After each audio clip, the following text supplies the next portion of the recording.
C'est le souvenir que j'ai gardé de lui. Le mal. Il ne regarde même pas l'objectif, parce qu'il sait qu'il a mal agi. Je pense que Chevo est mort sans scrupule.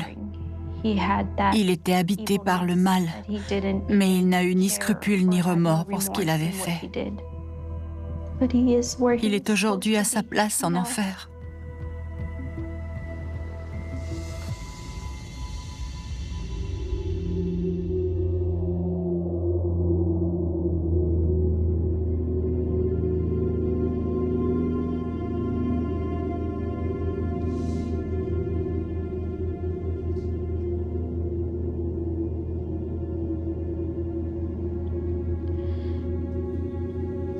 C'est Laura. Elle n'a pas la même apparence que dans mes souvenirs. Je ne la reconnais pas. Mais ce visage est diabolique. Ça se lit dans ses yeux. Elle m'a volé mon enfance. C'étaient des gens mauvais. J'ai rêvé de les tuer dans leur sommeil, tellement je souffrais. C'est dire jusqu'où ils m'ont poussé. J'ai failli devenir une meurtrière. C'est peut-être pour ça que ces souvenirs me font mal. Parce que j'aimerais oublier tout ça.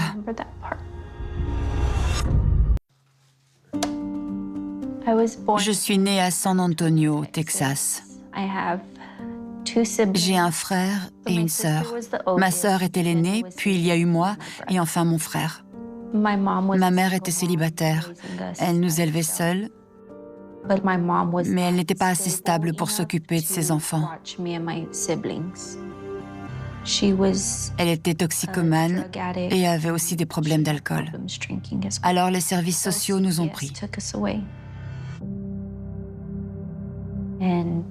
J'avais environ 9 ans à ce moment-là.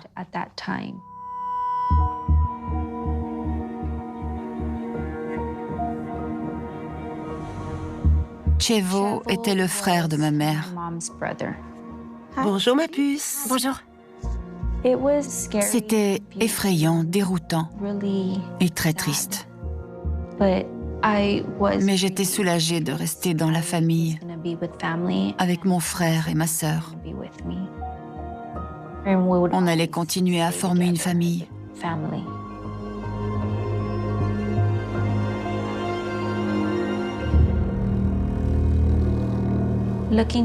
Avec le recul, j'aurais préféré qu'on soit séparés et que j'aille chez des inconnus.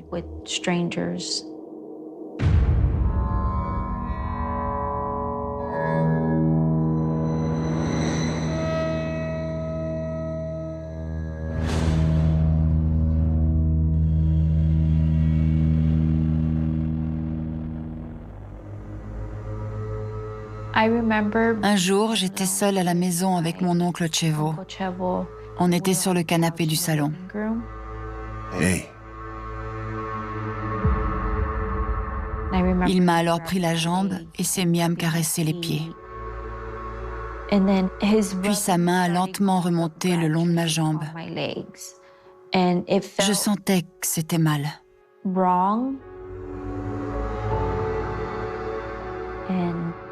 Et il m'a regardée et m'a dit « Tu ne dois en parler à personne, même pas à tante Laura. C'est notre secret. » J'ai donc senti que c'était quelque chose qui n'était pas censé se produire. Je me suis sentie nerveuse, effrayée, confuse. Je ne savais pas quoi penser parce que je ne savais pas ce qui se passait. J'étais si jeune et je ne savais pas si c'était bien ou mal. Durant la période qui a suivi, je ne me sentais pas à l'aise en sa présence. Voyant que je l'évitais, mon oncle a trouvé des prétextes pour se retrouver seul avec moi. Et les abus se sont aggravés.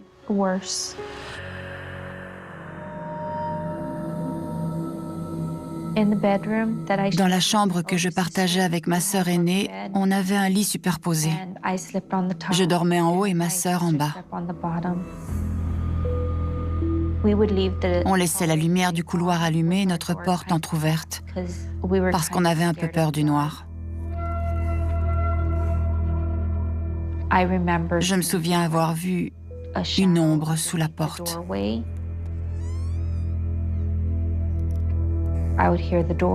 J'ai entendu la porte grincer.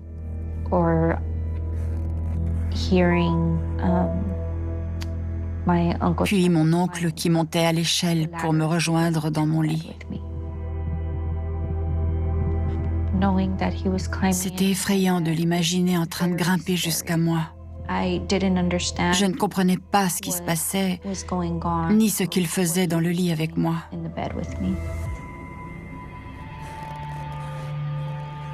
Une partie de moi pensait que s'il me touchait comme ça, c'était parce que j'avais fait quelque chose de mal. J'avais environ 9 ans quand mon oncle m'a touchée la première fois. Et ça a été de pire en pire, d'année en année. La première fois qu'il m'a violée, j'avais 12 ans et j'étais au collège. J'espérais que ma sœur l'entendrait ou qu'elle le prendrait en flagrant délit, mais ça n'est jamais arrivé. Et comme je ne comprenais pas ce qui se passait, je ne savais pas comment me défendre. La seule règle que je connaissais, c'était que je ne devais rien dire.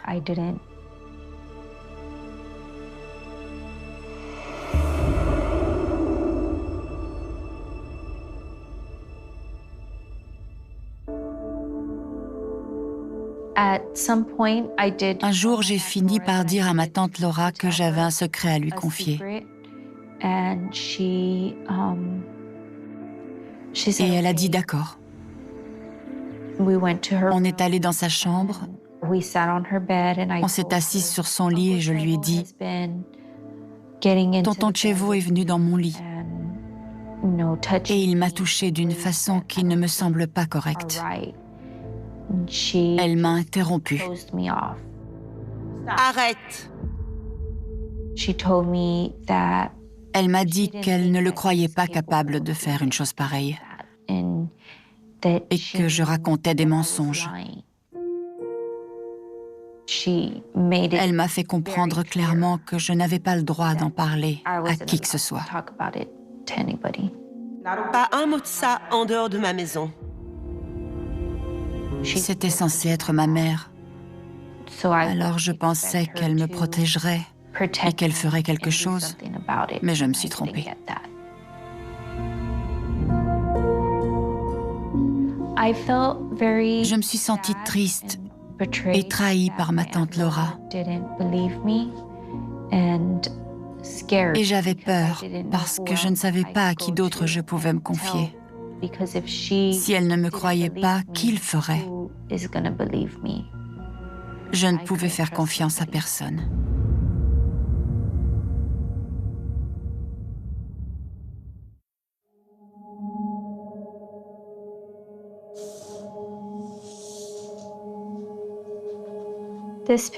Sur cette photo, on me voit avec ma sœur. On s'amusait dans notre chambre. J'avais à peu près 12 ans.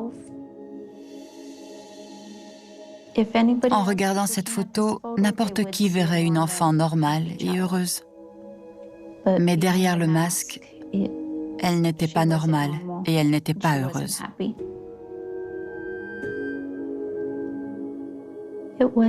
C'était une façade.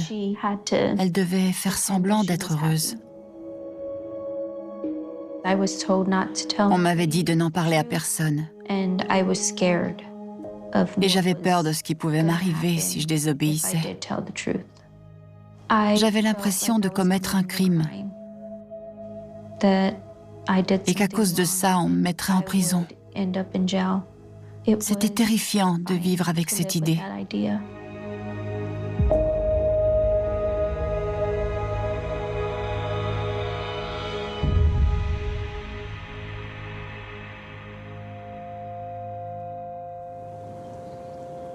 Un week-end, j'avais 12 ou 13 ans, mes cousins et leurs parents sont venus nous voir. C'était différent quand il y avait la famille. Je me souviens qu'un jour, alors qu'on jouait dehors, j'ai repéré un garçon. J'avais le béguin pour lui, et je pense que c'était réciproque. On s'est assis pour discuter, et au bout d'un moment, on s'est embrassés. C'était mon premier baiser. C'était à la fois bizarre et agréable. J'ai eu des papillons, et c'était une bonne nervosité. Au milieu de ce qui me semblait anormal dans ma vie, cet instant me semblait normal.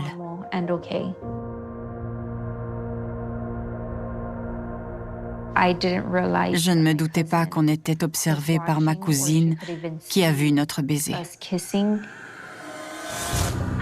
Je vais le dire! J'ai repoussé le garçon et soudain j'ai entendu ma cousine crier « T'embrasses un garçon, je vais le dire ». Je l'ai supplié de ne pas raconter à mon oncle Chevo et à ma tante Laura que j'avais embrassé un garçon parce que j'allais avoir de gros ennuis. J'ai fondu en larmes parce que je savais que j'allais avoir des problèmes et peut-être une fessée.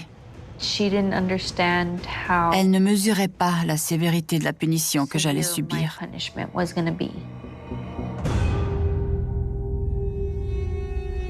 Quand je suis rentrée, je me souviens qu'il y avait tout le monde dans le salon. En entrant dans la pièce, j'ai vu que mon oncle avait l'air très énervé.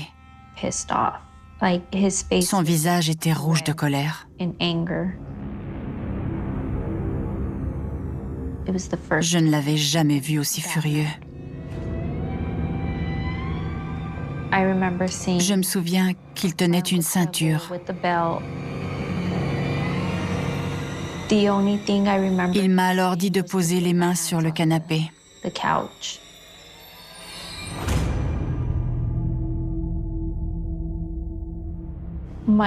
Chevo est allé beaucoup trop loin. À ce moment-là, j'ai trouvé la sanction très sévère.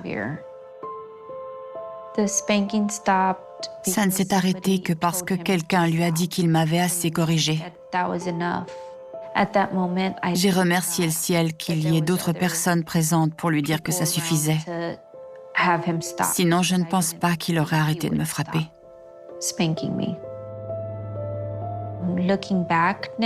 Avec le recul, j'ai l'impression que sa colère était dictée par la jalousie. Il était peut-être jaloux que j'embrasse ce garçon et pas lui.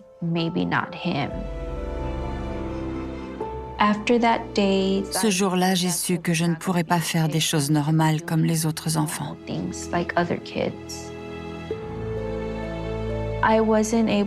Je n'ai pas eu une enfance normale parce que mon oncle me voulait pour lui.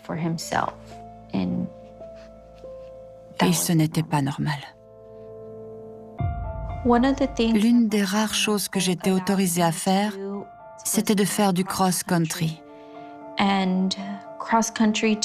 Pour moi, le fait de courir aussi longtemps me faisait du bien, parce que ça me donnait un sentiment de liberté. Et je ne pensais plus à ce que je subissais à la maison.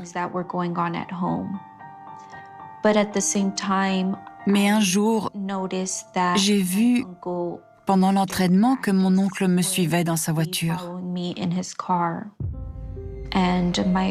Mes amis ont aussi remarqué qu'un homme nous suivait, ce qui a effrayé tout le groupe. Il roulait derrière nous, sans même essayer de se cacher. Une amie a dit « C'est qui ce type ?» On s'est retourné pour voir, et j'ai dit « Aucune idée ». J'ai menti parce que j'avais honte. Je ne voulais pas qu'on se moque de moi parce que mon oncle me suivait. On a couru à l'intérieur pour lui échapper.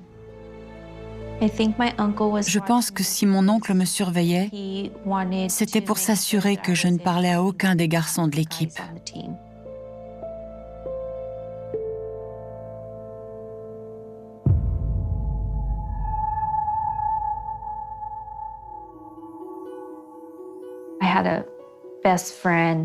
Ma meilleure amie et moi, on était inséparables, comme des sœurs.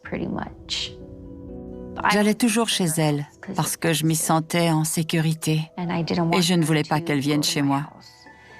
Je préférais la tenir à l'écart de ma maison. Je lui faisais entièrement confiance. C'est ce qui m'a poussée à lui parler. Je dois te dire quelque chose. Mais promets-moi de le garder pour toi. On était assises et je lui ai révélé mon secret.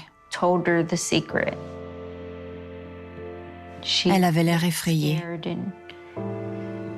Et elle a dit que c'était mal, que ça ne devrait pas arriver et qu'il fallait en parler à quelqu'un, comme sa mère. Non! Je lui ai dit en pleurant qu'on ne devait le répéter à personne. Elle n'arrêtait pas de dire « il le faut ». J'étais terrifiée. On doit le dire. Je risquais d'avoir des problèmes s'il découvrait que j'avais dévoilé le secret.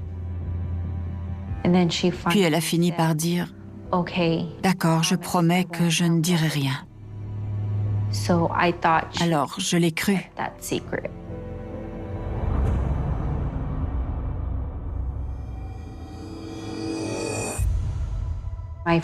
Mon ami a tout raconté à sa mère, qui l'a signalé au service de protection de l'enfance.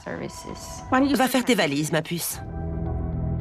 Ils n'ont pas dit où on allait, juste on s'en va et on doit partir avant ce soir. On a donc obéi, sans avoir la moindre explication sur la raison de notre départ. On ne savait pas où on allait. On a déménagé et je n'ai jamais revu mon amie. Je comprends pourquoi elle a dévoilé mon secret à sa mère. Elle voulait m'aider pour que ça s'arrête. Et c'est ce que je voulais aussi, que ça s'arrête. À partir de là, j'ai refusé d'en parler à qui que ce soit, aux professeurs ou à des amis, parce que les services sociaux auraient contacté ma tante et mon oncle et qu'on aurait à nouveau déménagé. Je me sentais gênée et honteuse de ce qui se passait.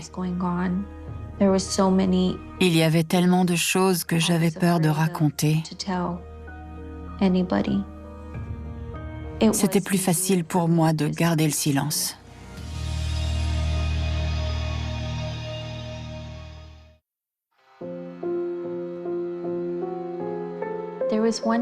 Un jour, mon oncle et ma tante ont voulu qu'on ait une discussion. J'étais au lycée à ce moment-là.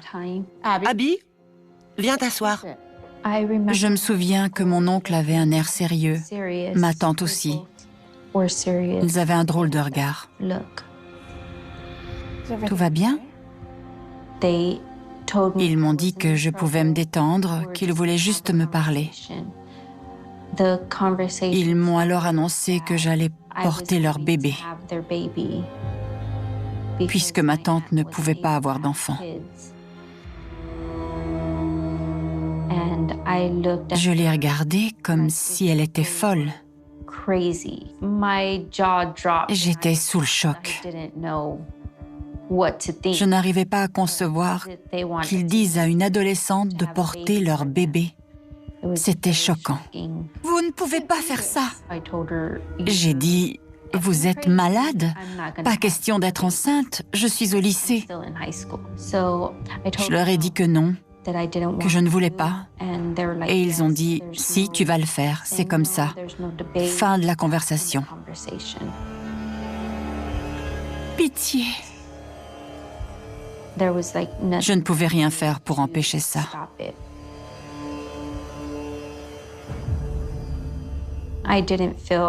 C'était comme si mon corps ne m'appartenait plus.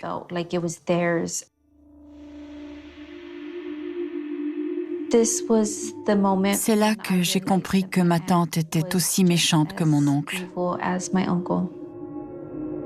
Je les considérais désormais tous les deux comme des monstres.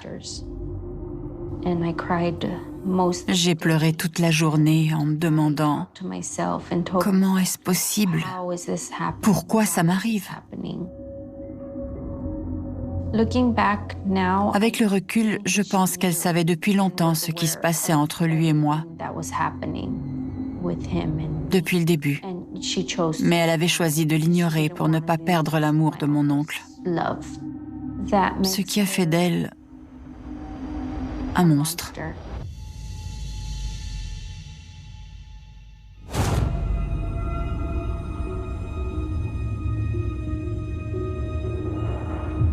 Pendant ma grossesse, j'ai ressenti beaucoup de choses. Je ne voulais plus vivre. J'étais déprimée. Je voulais être seule. Mon oncle m'a dit que si j'en parlais à quelqu'un, j'irais en prison. Et le bébé dans une famille d'accueil. C'était dur de cacher la vérité. Si on m'en parlait, je devais mentir et dire que j'avais couché avec un garçon, du lycée ou d'ailleurs. Mais c'était un mensonge. Quand les contractions ont commencé, ils m'ont dit de garder le silence. C'était un ordre. Quand on m'a mis ma fille dans les bras, j'étais heureuse. C'était extraordinaire de la tenir contre moi. J'étais littéralement sur un nuage.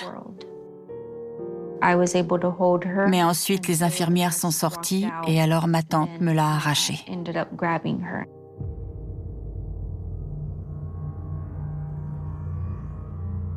Elle l'a prise et a dit « C'est mon bébé ».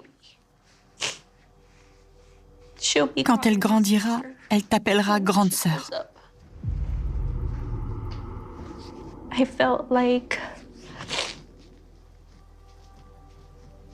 J'ai eu l'impression de ne pas exister.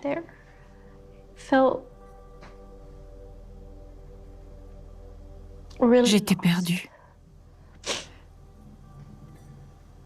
et exploitée. Ils se sont servis de moi.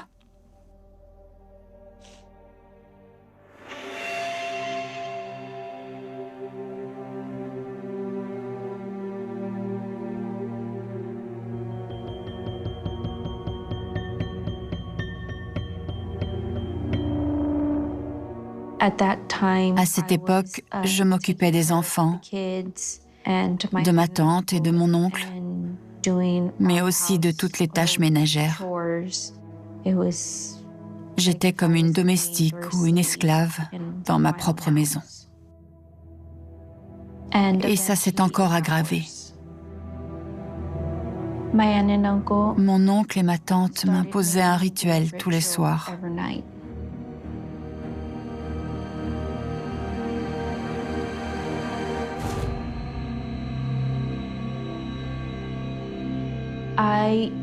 Je devais masser mon oncle et ma tante chaque soir, jusqu'à en avoir des crampes dans les mains.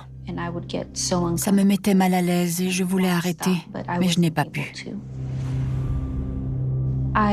J'étais sous tension tous les soirs, parce que ça devenait sexuel, avec les deux.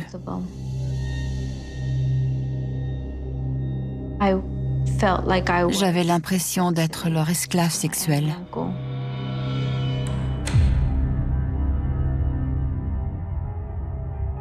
Je me sentais piégée, comme si je ne pourrais jamais sortir ou faire partie du monde extérieur. Je ne quittais jamais la maison, sauf si c'était avec la famille. J'avais peur. Et ça a duré des années. Des années.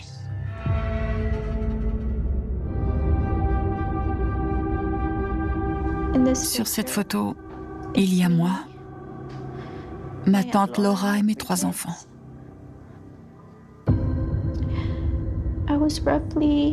J'avais à peu près 20 ans sur cette photo.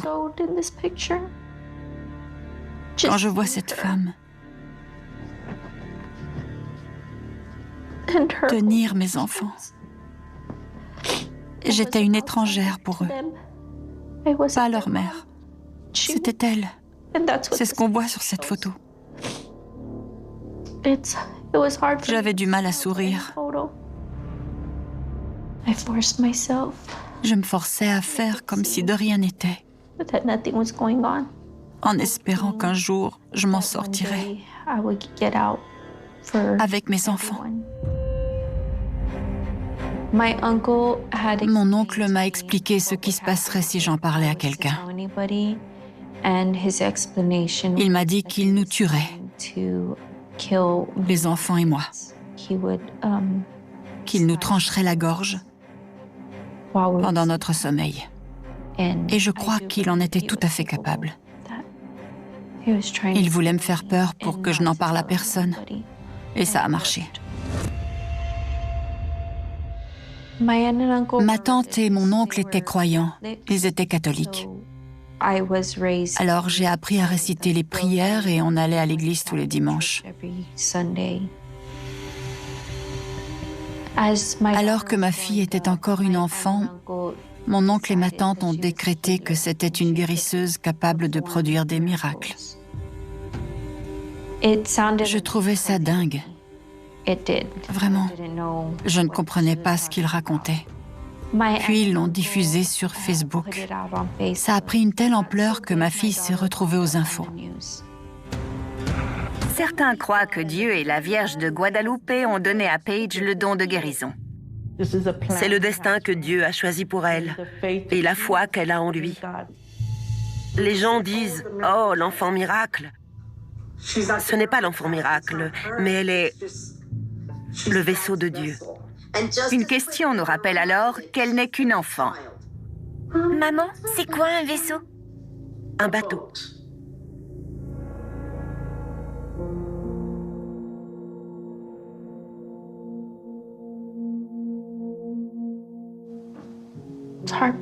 Ça me faisait mal d'entendre ma fille l'appeler maman.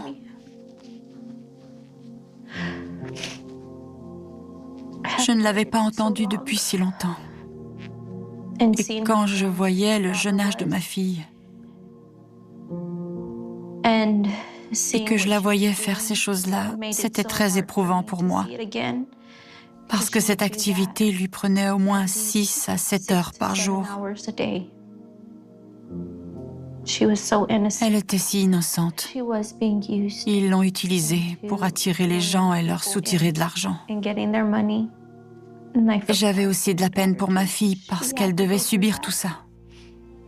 Les gens qui venaient étaient malades et voulaient être guéris. Mais en vérité, c'était une arnaque.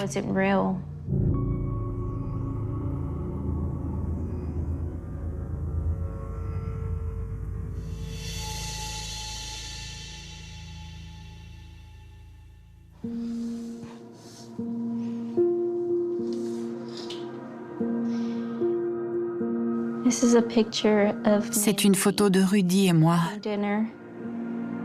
lors d'un dîner pour son anniversaire, il me semble.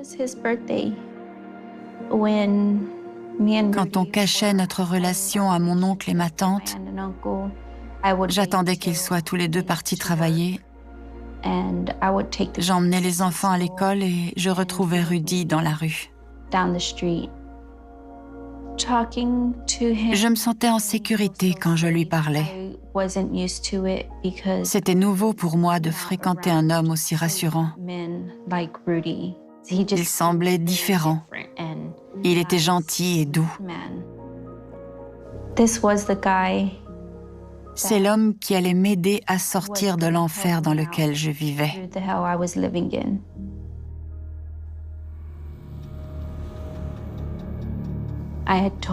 Un jour, je lui ai dit que je cachais un secret. Puis j'ai fini par lui révéler ce qui se passait. Il m'a dit qu'il voulait nous aider, mes enfants et moi, à sortir de là parce que ce n'était pas normal.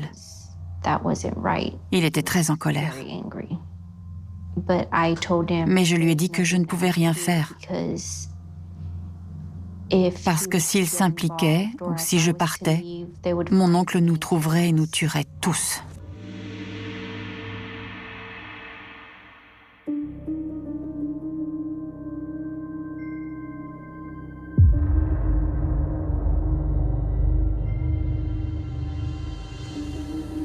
C'est répugnant. T'es ignoble. Quand mon oncle a découvert mon histoire avec Rudy, il a perdu la tête et s'est emparé d'un bidon d'essence. Il s'est mis à en verser tout autour de la maison et à crier que j'étais une catin, une traînée. Et qu'il allait tous nous brûler si je ne faisais pas ce qu'on me disait de faire.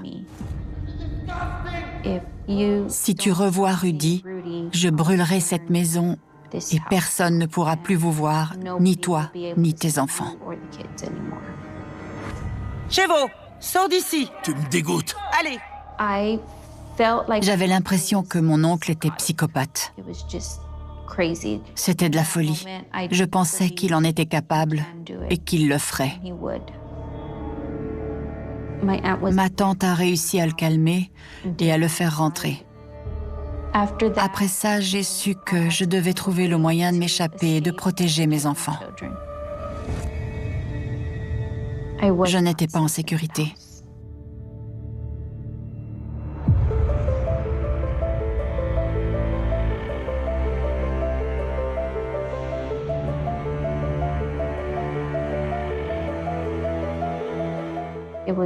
C'était cruel et maléfique. J'en avais marre de tout ça. Mes enfants et moi étions en danger. Alors j'ai dit à Rudy, ça suffit, ça a assez duré. Je veux sortir de là. Comme mon oncle et ma tante étaient au travail, il m'a dit, tiens-toi prête. C'est ce que j'ai fait. J'ai pris quelques vêtements pour moi et quelques-uns pour mes enfants et rien d'autre. Je craignais pour ma vie, pour celle de Rudy et pour celle de mes enfants. J'avais peur que mon oncle ne le découvre et s'en prenne à moi. Il avait peut-être déjà prévu de venir nous tuer.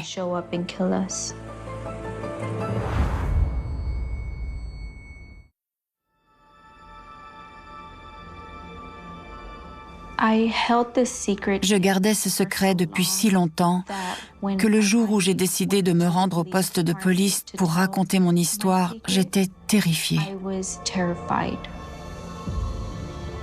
J'avais peur qu'on ne me croie pas. J'étais toute tremblante parce que je ne savais pas ce qui allait se passer, si j'allais encore avoir des ennuis. J'avais toujours à l'esprit les menaces de mon oncle, comme quoi j'irais moi aussi en prison. Après toutes ces années de bourrage de crâne, j'en étais convaincue. Mais quand j'ai tout raconté à la police, j'ai compris qu'il m'avait menti et qu'il était en tort.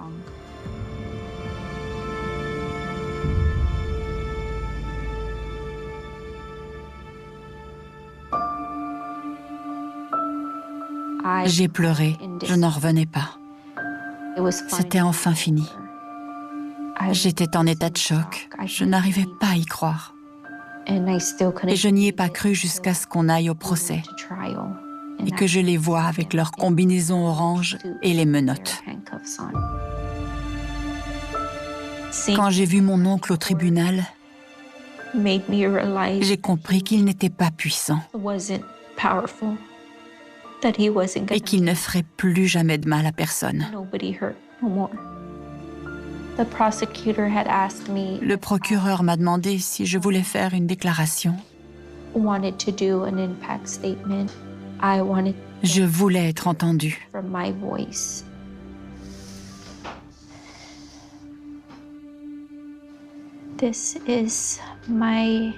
Voilà ce que j'ai déclaré à mon oncle Chevo.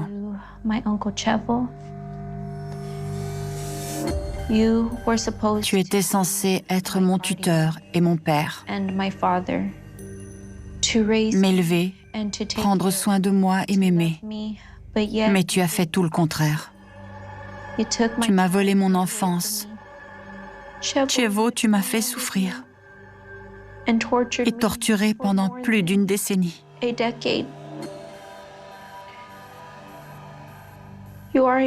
es un monstre.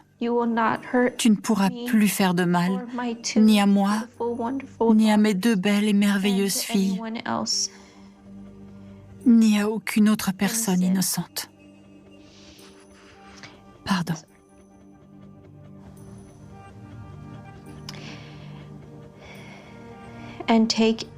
Tu ne voleras plus l'innocence de personne.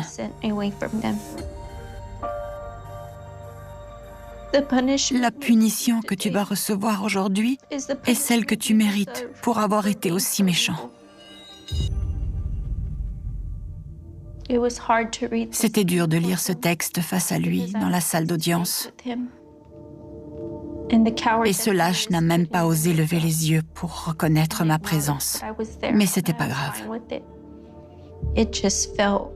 J'avais besoin de lui dire ces mots pour qu'il sache ce qu'il était.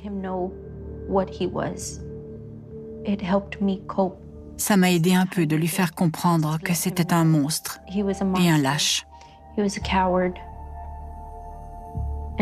Qu'il ne détruirait plus personne et qu'il avait ce qu'il méritait.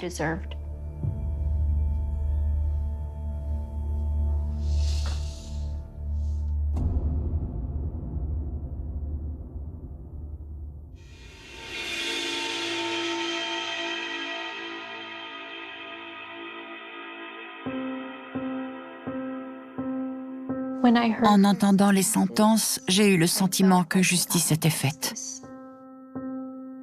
Mais il n'a pas passé beaucoup de temps en prison parce qu'il est mort. J'étais en colère parce que j'aurais voulu qu'il souffre autant d'années qu'il m'avait fait souffrir.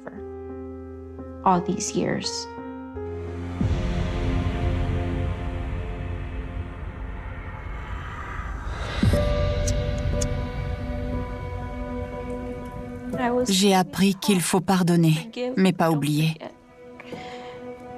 Dieu voit tout. Je pardonne à ces vilaines personnes.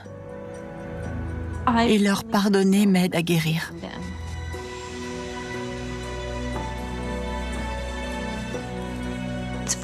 C'est une façon pour moi de me détacher de tout ce qu'elles m'ont fait.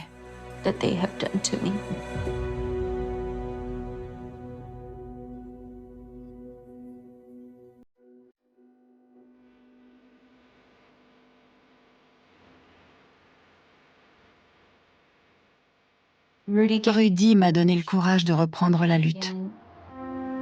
Il a éclairé ma vie et il m'a montré que j'avais des raisons de me battre et de ne pas renoncer. Je pense que sans lui, je serais encore dans cette maison avec mon oncle et ma tante. Il a été un pilier pour moi. Je ne suis plus vraiment en contact avec mon frère et ma sœur. J'aimerais que ce soit différent. Mais aujourd'hui, mes enfants et mon mari sont toute ma vie. Sans eux, je ne serais pas là. Quelques mois après m'être enfuie, Rudy et moi avons décidé de dire aux enfants que j'étais leur mère. Ce jour-là, on s'est assis dans notre chambre. On était tous sur le lit et je leur ai dit qu'on avait une chose importante à leur dire et qu'ils ne comprendraient peut-être pas, mais qu'ils devaient connaître la vérité. C'est là que je leur ai dit « Je suis votre mère ». Ils m'ont regardé très troublés parce qu'ils étaient petits. Puis, ils m'ont demandé « Qui est l'autre dame ?» J'ai répondu « Une dame dont vous n'avez pas à vous souvenir. Elle est sortie de nos vies et je veux que vous l'oubliez. Elle n'est pas importante. Je voulais qu'il sache qu'il existe des gens capables de faire beaucoup de mal et qu'il faut être vigilant à son entourage. Je voulais leur apprendre à savoir repérer ce qui n'est pas normal. C'était donc surtout une leçon pour mes filles. On s'est ensuite serrés les uns contre les autres et on a versé quelques larmes. Mes enfants m'ont dit qu'ils m'aimaient et qu'ils étaient heureux. Je me sentais bien.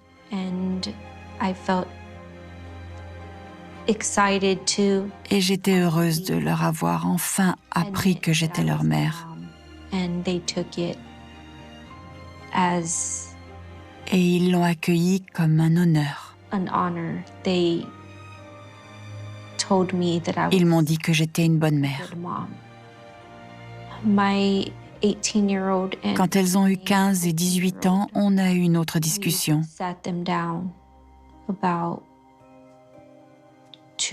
C'était vers 2021, peut-être 2020. Cette fois-ci, on leur a raconté ce qui m'était arrivé. Elles étaient très tristes que leur mère ait subi tout ça.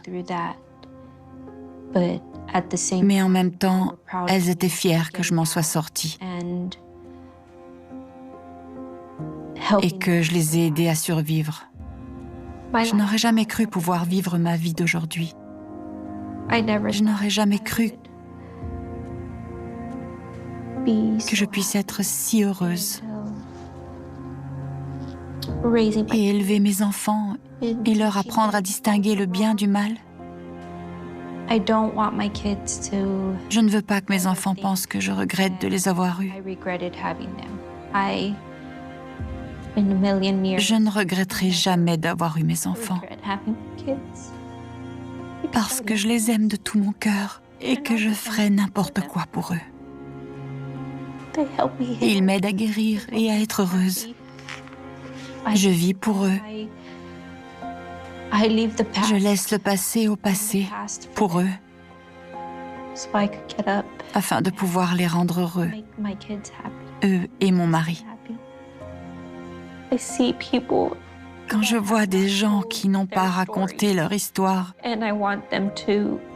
je veux qu'ils sachent qu'ils peuvent se faire aider quand ils seront prêts à parler. J'espère qu'après avoir vu cette émission, ils n'auront plus peur de raconter l'histoire qu'ils ont vécue.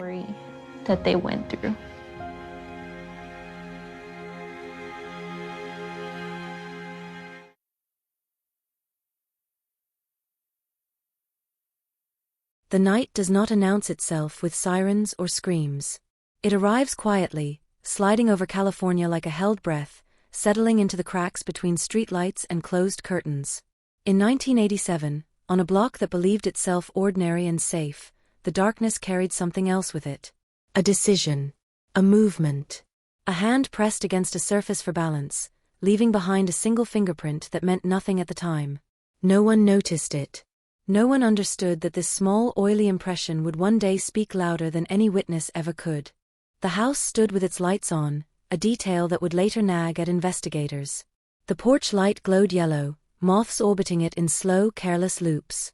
Inside, the television murmured to an empty room, laugh tracks echoing against walls that would soon absorb a very different sound. The victim had been home for hours, following the same routine practiced 1,000 times before. Shoes off near the door. Keys dropped into a ceramic bowl. A cup of coffee poured and forgotten. Nothing felt inusual. That was the most unsettling part. There was no warning. When police arrived later that night, the scene did not look chaotic. There was no overturned furniture, no shattered glass screaming intrusion. It looked paused, as if someone had pressed stop on a normal evening. That illusion lasted only seconds. Then the body registered. Still. Wrong. The air felt heavier. Detectives exchanged looks that required no words. This was not an accident. This was not random. This was intentional. Crime scene tape went up fast, bright yellow cutting the street in half. Neighbors stepped outside in robes and bare feet, eyes wide, questions forming before answers even existed. Someone whispered a name. Someone else shook their head, refusing to believe it. Children were pulled back inside. Doors closed softly, as if sound itself might make things worse. A quiet street had become a spectacle without asking permission. Inside the house, investigators moved with practiced care. Cameras flashed, capturing every angle. Notes were taken. Evidence markers dotted the floor like strange punctuation marks. There were marks on the body that told a partial story, but not enough. No weapon left behind. No clear struggle. Whoever did this knew what they were doing, or had been lucky enough not to make a mess. Both possibilities were dangerous. And then there was the fingerprint. It sat on a smooth surface near where the attacker must have paused, maybe steadying themselves, maybe thinking. It was clean enough to lift, clear enough to matter. A tech dusted, lifted, sealed it into an evidence bag, and labeled it with the date. It joined dozens of other collected details, none of which yet knew their own importance. In 1987, fingerprints without matches were just that. Unmatched. They did not unlock doors. They did not produce names. They went into boxes. The victim's name hit the morning news with a blunt force. Anchors spoke carefully, their voices lower than usual. A photograph appeared on screen, smiling, alive, forever disconnected from the word murdered printed beneath it. Friends and co-workers were interviewed, all saying the same thing in different ways. Kind. Quiet. Routine. No enemies. No threats. The kind of person no one expects to become a headline. Detectives worked the case aggressively in the first days. They always do. Everyone close was questioned. Alibis were checked and rechecked. Phone records were pulled.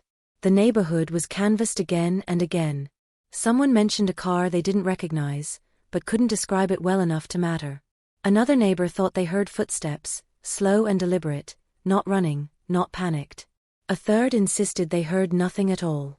Silence became a character in the investigation, uncooperative and ever-present. The lack of forced entry gnawed at everyone involved. It suggested familiarity, or confidence, or deception. Maybe the victim knew the person at the door.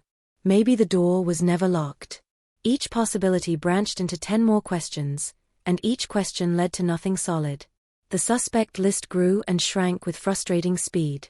Names were circled, crossed out, circled again. Nothing held. Weeks passed. Media attention faded as newer tragedies demanded airtime.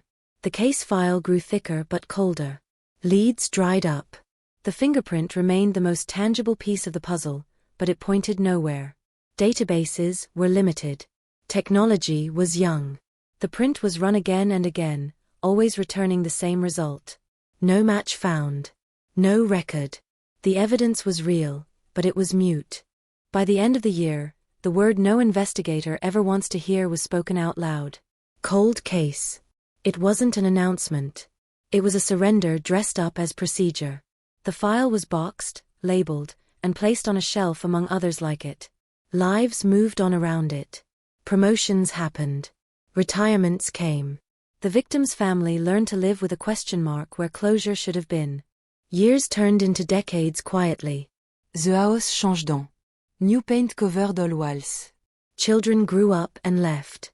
New families moved in, unaware of the history under their feet. The neighborhood forgot, or pretended to. The case became a story told in past tense, something that happened a long time ago. The fingerprint stayed where it was, aging without changing, waiting for a future that did not yet exist.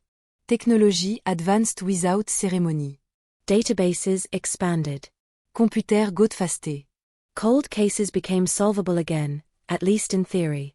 Somewhere in a police department, a new unit formed with a simple mandate: look back.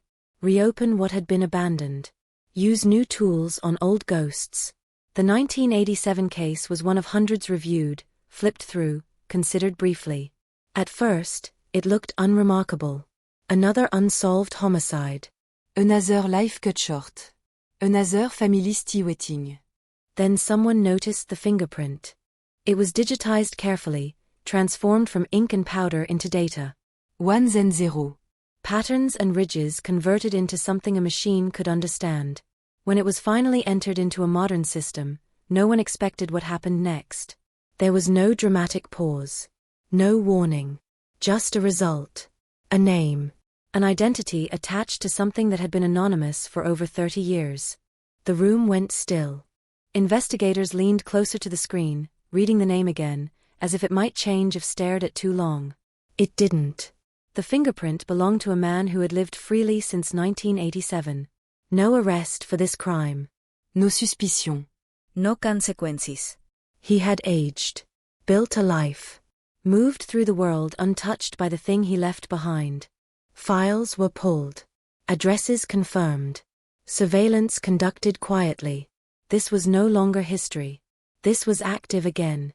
Plans were made carefully, because even time does not make a suspect harmless. The decision was swift and unanimous. This would happen at night.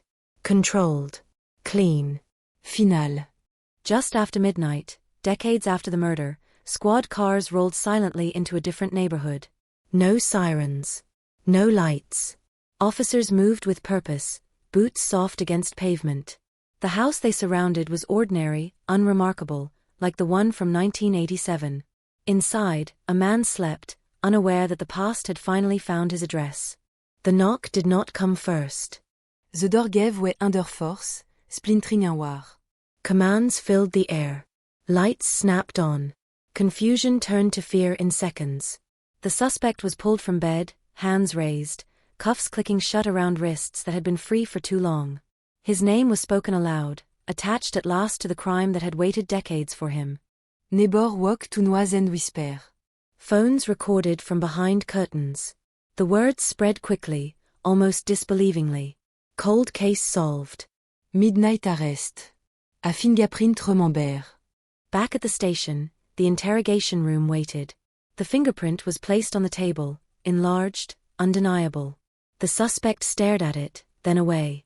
Time collapsed in that room, past and present colliding under fluorescent lights. There was no yelling. No grand confession yet. Just the act of inevitability.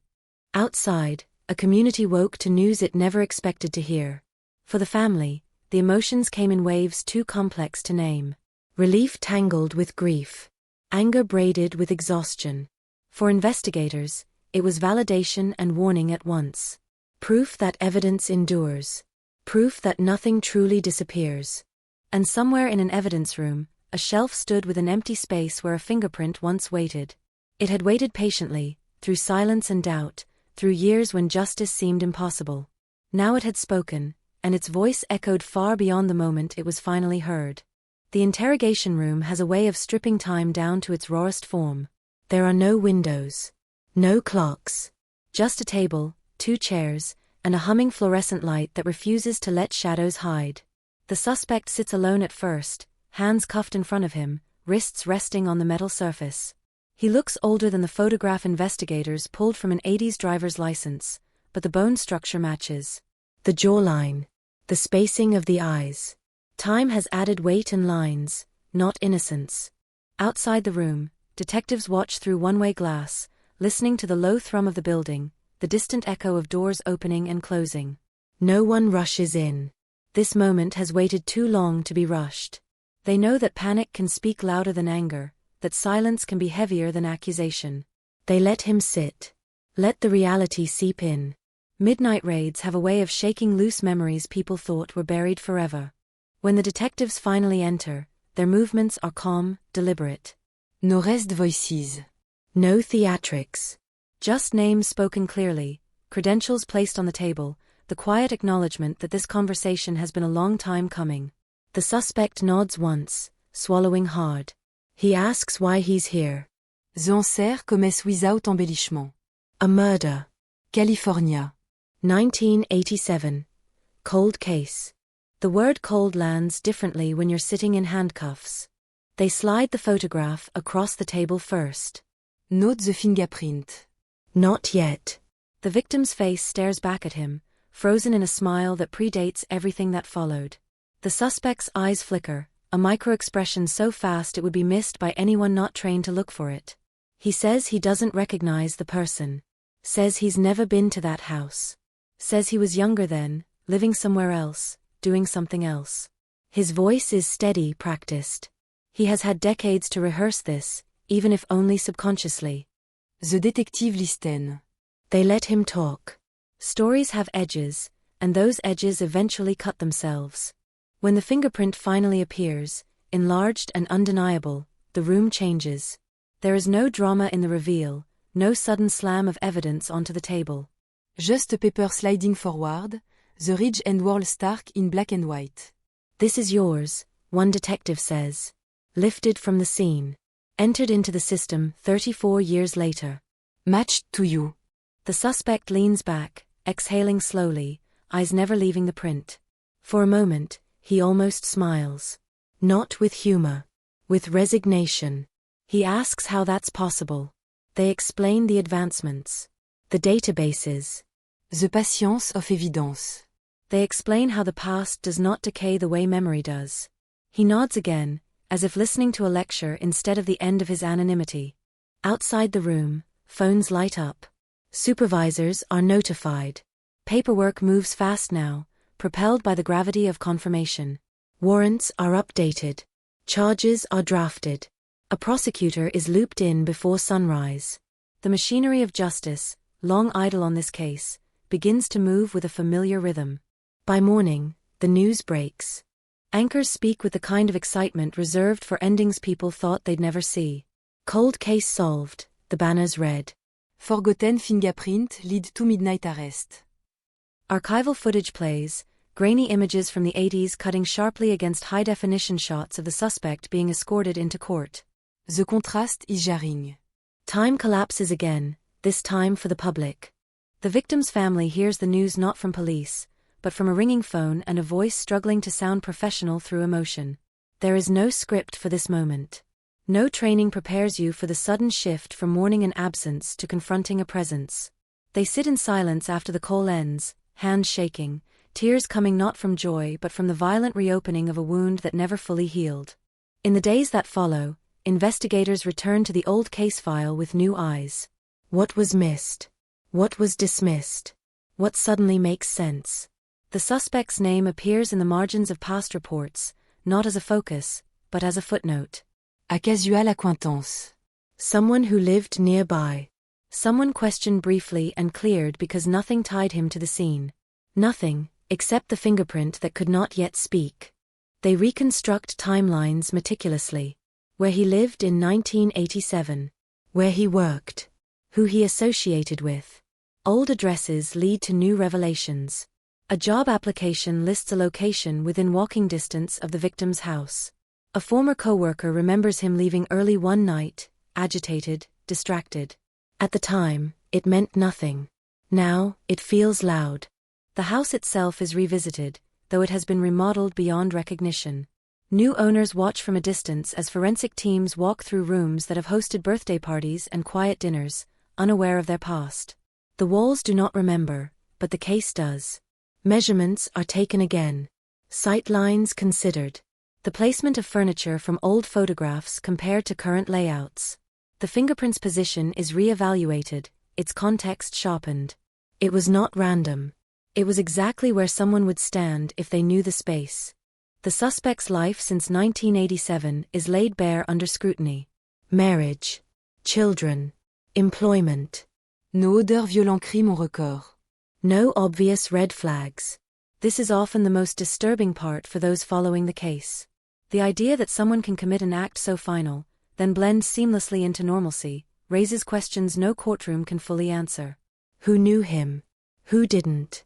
What masks were worn, and how convincingly? In court, the suspect appears smaller than he did in the interrogation room.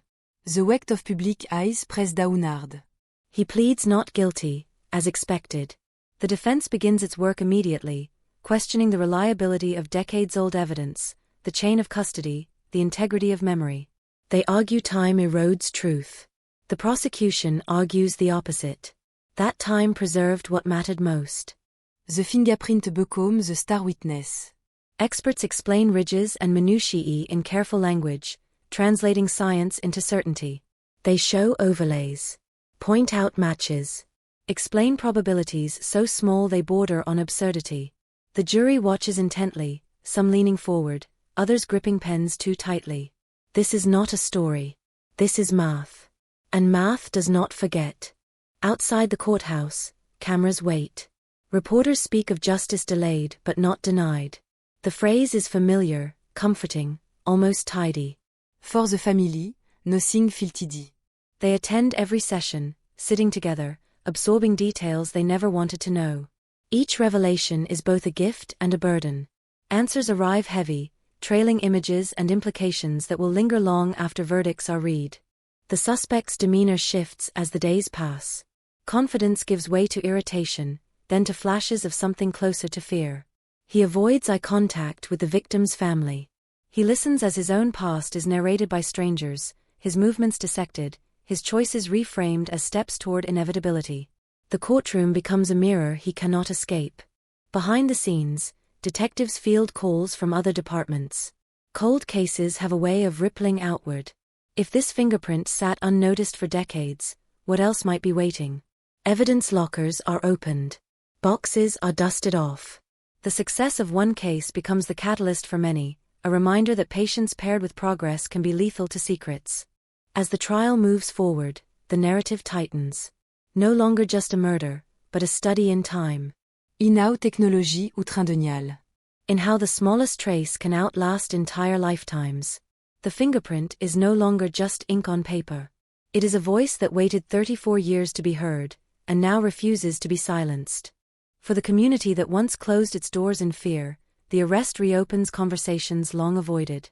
People remember where they were when the crime happened, who they were with, what they felt. Some realize they knew the suspect, waved at him, trusted him. That realization stings, unsettling the comfort of hindsight. Evil did not arrive loudly. It lived quietly among them. And as the nights grow quieter again, as headlines fade and attention drifts elsewhere, one truth remains impossible to ignore. The past is not passive. It waits. It watches. And sometimes, when technology and persistence align just right, it knocks down doors in the middle of the night, demanding to be answered. The courtroom smells faintly of old wood and recycled air, a place designed to feel permanent, unyielding, as if the walls themselves are witnesses. Each morning the same ritual unfolds. The bailiff calls the room to order. Chair scrape softly. Conversations demid, sentence. All eyes drift, almost involuntarily, toward the man at the defense table. He adjusts his tie with fingers that tremble just enough to be noticed. Decades ago, he moved through life unseen. Now every blink is observed, every breath interpreted. The prosecution begins to build the story not as a shock, but as a slow tightening noose. They return to 1987, to a California neighborhood where nights were quiet and doors were often left unlocked. A place where trust was assumed, where familiarity bred comfort. The victim's final evening is reconstructed minute by minute. The phone call she made. The television program still playing when police arrived. The cup in the sink, half-rinsed, abandoned mid-task. Ordinary details, weaponized by context. Witnesses from that time take the stand, older now, voices softened by age and memory. A neighbor recalls hearing something, maybe a door, maybe a raised voice, something that felt wrong only in hindsight. Another remembers seeing a man near the house, someone who didn't quite belong, someone whose face now appears on screens behind the witness stand. Each recollection is imperfect, fragile, but together they form a pattern that refuses to disappear. The defense pushes back hard. They remind the jury how unreliable memory can be, how easily suggestion fills gaps left by time. They talk about confirmation bias, about the danger of forcing old facts into new narratives. They paint the investigation as a product of modern obsession with closure rather than truth. But every argument circles back to the same immovable object. The fingerprint. The silent, patient mark left behind. An expert explains how evidence lockers once worked. How items were catalogued, boxed, shelved, sometimes forgotten. How technology leapt forward while evidence remained still, waiting for the right moment. He speaks calmly, methodically, breaking down processes into steps the jury can follow. There is no drama in his voice, no need for it. The science does the work on its own. As the days pass, reporters dig deeper into the suspect's life. Old acquaintances are tracked down. Some refuse to talk. Others can't stop. They describe him as quiet, dependable, forgettable. A man who showed up on time, paid his bills, blended in. That description unsettles viewers more than any label ever could. Monsters are easier to process when they look the part. This one doesn't. The victim's family listens to these descriptions with a mixture of disbelief and anger. They wonder how many people shook his hand after 1987, how many laughed at his jokes, how many trusted him around their children. The réalisation lent et vit. Justice, when it finally arrives, brings clarity, but it also brings contamination. The past is no longer sealed. It leaks into everything. Midway through the trial, the prosecution introduces a detail that shifts the room's energy. A partial confession. Not spoken aloud, not recorded on tape, but hinted at during that first interrogation. The suspect had asked a question he shouldn't have known to ask. A detail about the crime scene never released publicly. At the time, detectives noted it, but without proof, it meant nothing. Now it means everything. The défense objecte. The judge listen, expression irritable. The jury is excused while arguments rage behind closed doors. Legal language fills the room, sharp and technical, stripped of emotion. When the jury returns, the judge allows the testimony with strict limits. The detective recounts the moment carefully, choosing words like stepping through glass. The room is silent as the implication settles. Knowledge is a fingerprint too, harder to catalogue, but just as damning. Outside, the community reacts in waves. Some feel relief, a sense that a long-standing stain has finally been addressed. Others feel unease, questioning how many similar cases remain unresolved, how many answers are still locked away behind outdated systems and human oversight. Social media fills with speculation, outrage, praise. Armchair détective dissecte every detail, every clip, every rumor. The case becomes more than a trial. It becomes a mirror. Inside the courtroom, the suspect's composure erodes. He whispers more urgently to his attorney. He fidgets. He avoids looking at the jury. The weight of exposure presses down hard. For decades, he controlled the narrative by never speaking of it. Silence was his shield. Now silence file like surendé. When the prosecution rests, the defense presents its final stand. They call character witnesses.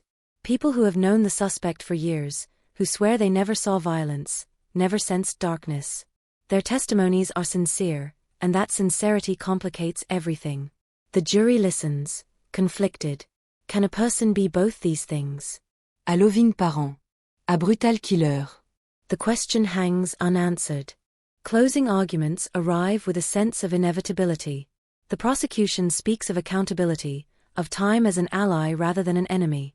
They remind the jury that justice does not expire, that evidence does not lie out of spite or convenience. The defense counters with doubt, urging caution, warning against the seductive comfort of closure. They ask the jury to remember that a life hangs in the balance. Deliberations stretch on.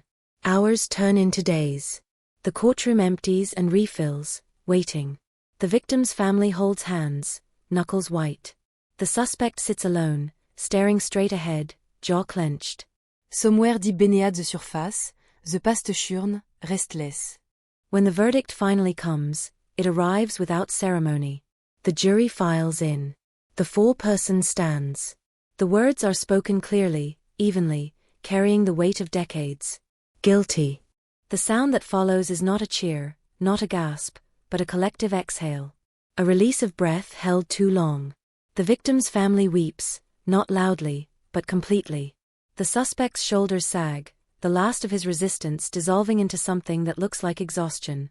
He does not look at anyone as he is led away. Sentencing will come later. Appeals will be filed.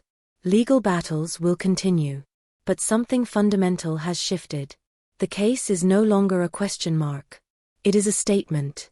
In the aftermath, detectives return to their desks, to stacks of files both old and new. They know this victory is singular, but its implications are broad. Somewhere, In some evidence locker, another forgotten detailway. Another fingerprint. Another truth. The past has proven it can be patient. Now it has proven it can be relentless. For the community, nights grow quieter again, but sleep does not come easily. The idea that justice can arrive so late is both comforting and terrifying. Comforting, because it means nothing is truly lost. Terrifying, because it means the past is never finished with you. And in the spaces between headlines and history, one lesson echoes louder than the rest. No matter how much time passes, no matter how deep something is buried, the smallest trace can survive. Waiting. Watching. Ready for the moment when someone finally decides to look again. The sentencing phase does not feel like an ending. It feels like a continuation of pressure, a different kind of gravity settling over the room. The guilty verdict closed one door, but behind it waits a hallway lined with unanswered questions. How did this happen? How did it take so long? How many moments were missed while the truth sat quietly in a box, mislabeled, untouched? The courtroom fills again, not with suspense this time, but with consequence. The judge listens as statements are read aloud, voices trembling under the weight of years. The victim's sister steps forward first. She does not raise her voice. She does not dramatize her pain. She speaks plainly about birthdays that passed with an empty chair, about holidays that felt wrong no matter how much effort went into making them normal. She describes the exhaustion of living with uncertainty, the slow erosion of hope, the way time did not heal anything because there was nothing to heal around. Only a wound left open. When she finishes, the room is still. Even the air seems reluctant to move. The judge nods, solemn, eyes briefly closing as if to acknowledge the depth of what has been said without pretending it can ever be enough. The defense asks for leniency, citing age, health, a life lived mostly without incident. They argue that punishment now serves little purpose, that decades of freedom were not an escape but a sentence of their own, lived under the constant threat of discovery. It is a careful argument, polished, practiced. But it collides head-on with the reality of loss that never had the luxury of aging quietly. The sentence is pronounced. Law. Unforgiving. It echoes through the courtroom, a formal recognition that time does not absolve guilt. The suspect is led away once more, slower now, the finality settling in. Cameras capture the moment from every angle. It becomes another image archived, another record to be replayed whenever the case is mentioned.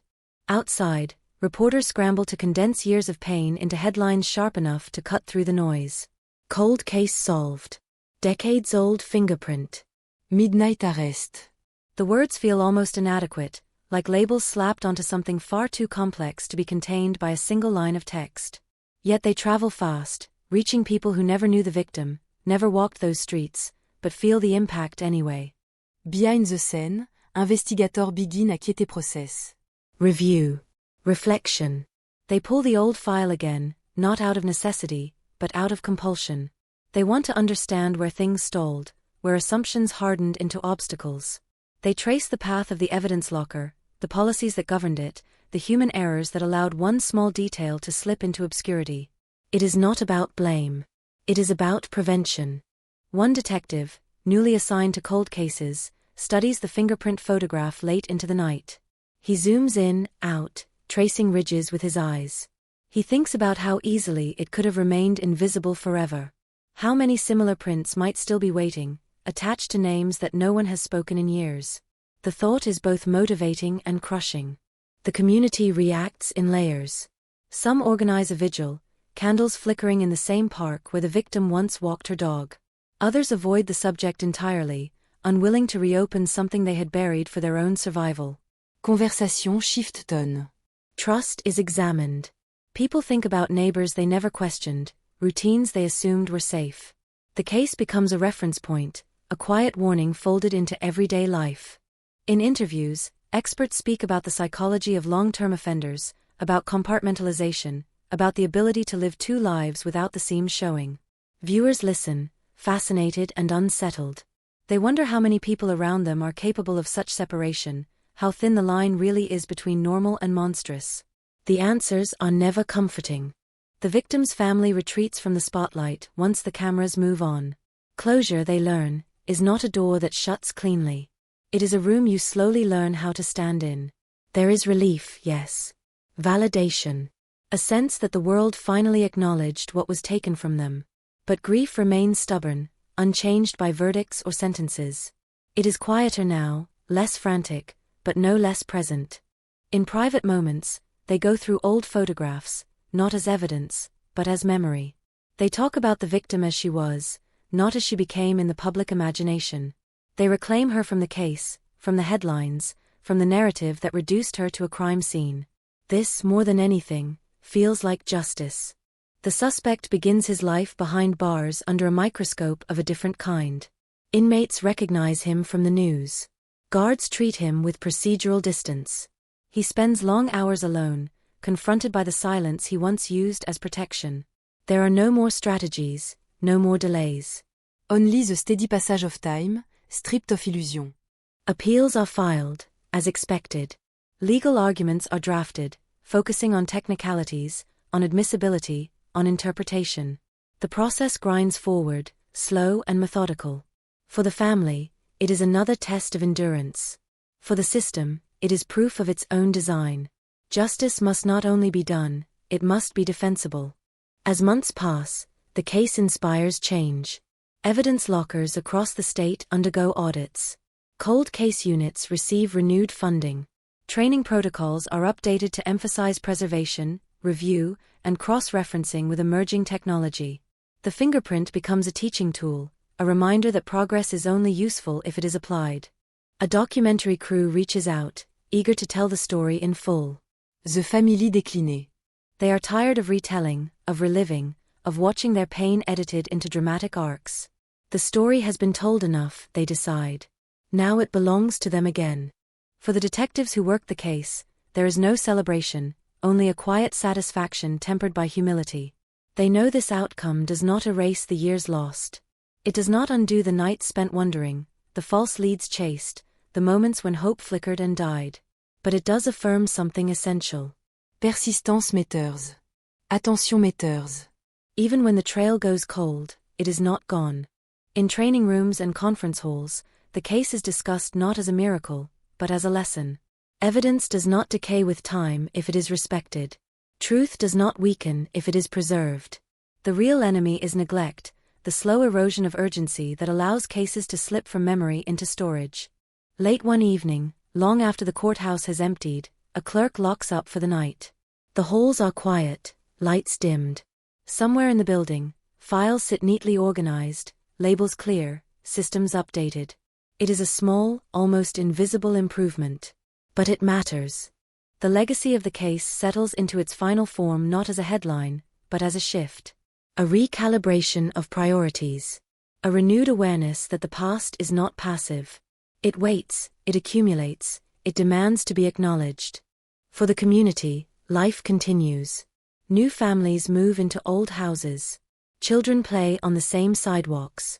The world does what it always does. It moves forward. But beneath the surface, something has changed. A shared understanding that justice, though delayed, is not imaginary. That answers can come from the most unassuming places. That a single fingerprint, overlooked and forgotten, can eventually speak louder than years of silence. And in that understanding lies the true aftermath. Not the sentence. Not the verdict. But the knowledge that every case leaves a residue, a trace, waiting for the moment when someone is willing to look again. Time passes differently after a verdict. The days no longer count down to a decision, they stretch outward, uneven, uncertain. For the victim's family, mornings arrive without the familiar dread of court schedules, yet something feels unanchored. The routine that once gave shape to grief is gone. Silence replaces anticipation. In that silence, memories surface uninvited, sharper now that the chase has ended. The house where the victim grew up becomes a quiet hub again. Relatives drift in and out, bringing food no one is hungry for, offering words that feel too small. Conversation circule, some thought without et vers l'endingoit. What now? Justice has spoken, but life has not offered instructions on how to continue. They learn quickly that closure is not a finish line. It is a change in weather. The storm has moved on, but the ground is still soaked. Across the state, inside a windowless office lined with metal shelves, a different reckoning unfolds. Cold case investigators gather for a review session prompted by the trial's outcome. Note à célébration. À dissection. Files are stacked high, each labeled with dates that feel unreal in their distance. The lesson is not subtle. Every case carries a clock that never stops ticking, even when no one is listening. They revisit procedures from the late 80s. How evidence was logged. How staffing shortages forced shortcuts. How assumptions hardened into conclusions too early. No one speaks defensively. The mood is surgical. Honest. Painfully so. Because the truth is uncomfortable. This case did not survive because the system worked perfectly. It survived because it eventually corrected itself. A young analyst presents data on backlog reduction and digital cross-referencing. Algorithms now flag partial matches that once would have been invisible. Databases talk to each other. Jurisdictions share. The room listens with a mix of hope and caution. Technology is powerful, but it is not a substitute for vigilance. Everyone here knows that tools do nothing without human will. Outside law enforcement, the public conversation shifts from shock to scrutiny. Opinion pieces appear questioning how many cold cases remain buried not because of lack of evidence, but lack of review. Advocacy groups push for audits, transparency, funding. They cite the fingerprint as proof that answers may already exist, waiting to be acknowledged. Pressure builds, not explosive, but steady, insistent. The media moves on quickly, as it always does, but the case lingers in true crime forums and late-night discussions. Amateur sleuths pore over released documents, drawing timelines, speculating about motives. Some theories are thoughtful, others reckless. The family avoids these spaces entirely. They know curiosity can turn invasive without warning. Their story is no longer public property, they decide. They reclaim what they can. Inside the prison system, the convicted man settles into a rhythm stripped of identity. He is no longer a suspect, no longer a headline. He is a number, a schedule, a routine enforced by bells and counts. The sudden absence of secrecy is jarring. For decades, he controlled information. Now information controls him. Letters arrivent from strangers. Some condemning. Some disturbingly sympathetic. He reads none of them twice. At night, when the noise dies down, he replays moments he once believed were forgotten. Not the crime itself, but the aftermath. The calm. The relief of not being caught. The belief that time had erased the danger. Those thoughts curdle now, turning inward. Regret does not arrive as repentance. It arrives as resentment. At the world. At the evidence. At the inevitability he once dismissed. The victim's friends begin to speak again, cautiously. Stories emerge that were never shared publicly. Small details about her humor, her stubbornness, her plans. She wanted to move. She wanted to learn another language. She loved late-night radio. These fragments feel like restoration. They resist the reduction of her life to a case number. In telling them, her friends feel a piece of her return. A memorial scholarship is announced quietly, without fanfare. It focuses on forensic science, a choice that surprises some and resonates deeply with others. The family wants something forward-looking, something that acknowledges the role of persistence and inquiry. The first recipient is a student who never heard of the case until applying. The connexion fil-fitting. The past creating opportunity rather than just sorrow. In the district attorney's office, policy memos circulate. Guideline fort évidence revient au intervalle. Mandatory audits for older cases. Dedicated funding streams that cannot be quietly redirected. None of this erases history, but it shapes the future. Bureaucracy rarely feels heroic, but here it carries weight. Change often looks like paperwork before it looks like justice. One retired detective, who worked the case briefly in its earliest days, watches the developments from afar. He remembers the frustration, the unanswered calls, the nights staring at reports that refused to align. For years, he believed the case would remain unsolved, a permanent failure he carried quietly. The fingerprint discovery force à réévaluation. Failure was not final. It was deferred. He visits the evidence facility once more, guided by a younger colleague. The place feel différent now. Brighter. More orderly. He stands in front of a shelf where the box once sat, empty now, its contents reassigned, resolved. The moment is heavier than he expects. He realizes how many cases he left behind, unresolved not by neglect, but by limitation. The thought is both sobering and strangely comforting. Progress does not negate effort. It builds on it. Public trust wavers and steadies in cycles. Some praise the system for eventual accountability. Others criticize the delay as unforgivable. Both reactions coexist. Neither is wrong. Justice delayed is still justice, but it is also a reminder of harm extended by time. The conversation matures, losing some of its heat, gaining complexity. The family marks the anniversary of the victim's death for the first time without uncertainty. They gather at the gravesite, bringing flowers chosen not for symbolism but for preference.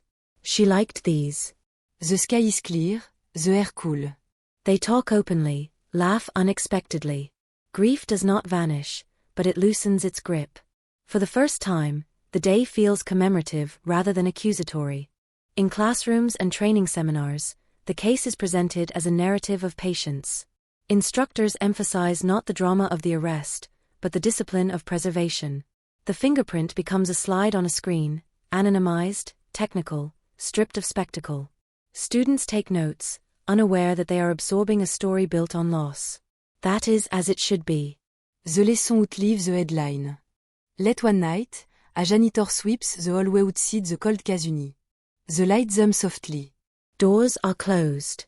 Inside, files rest in neat rows, tagged and tracked.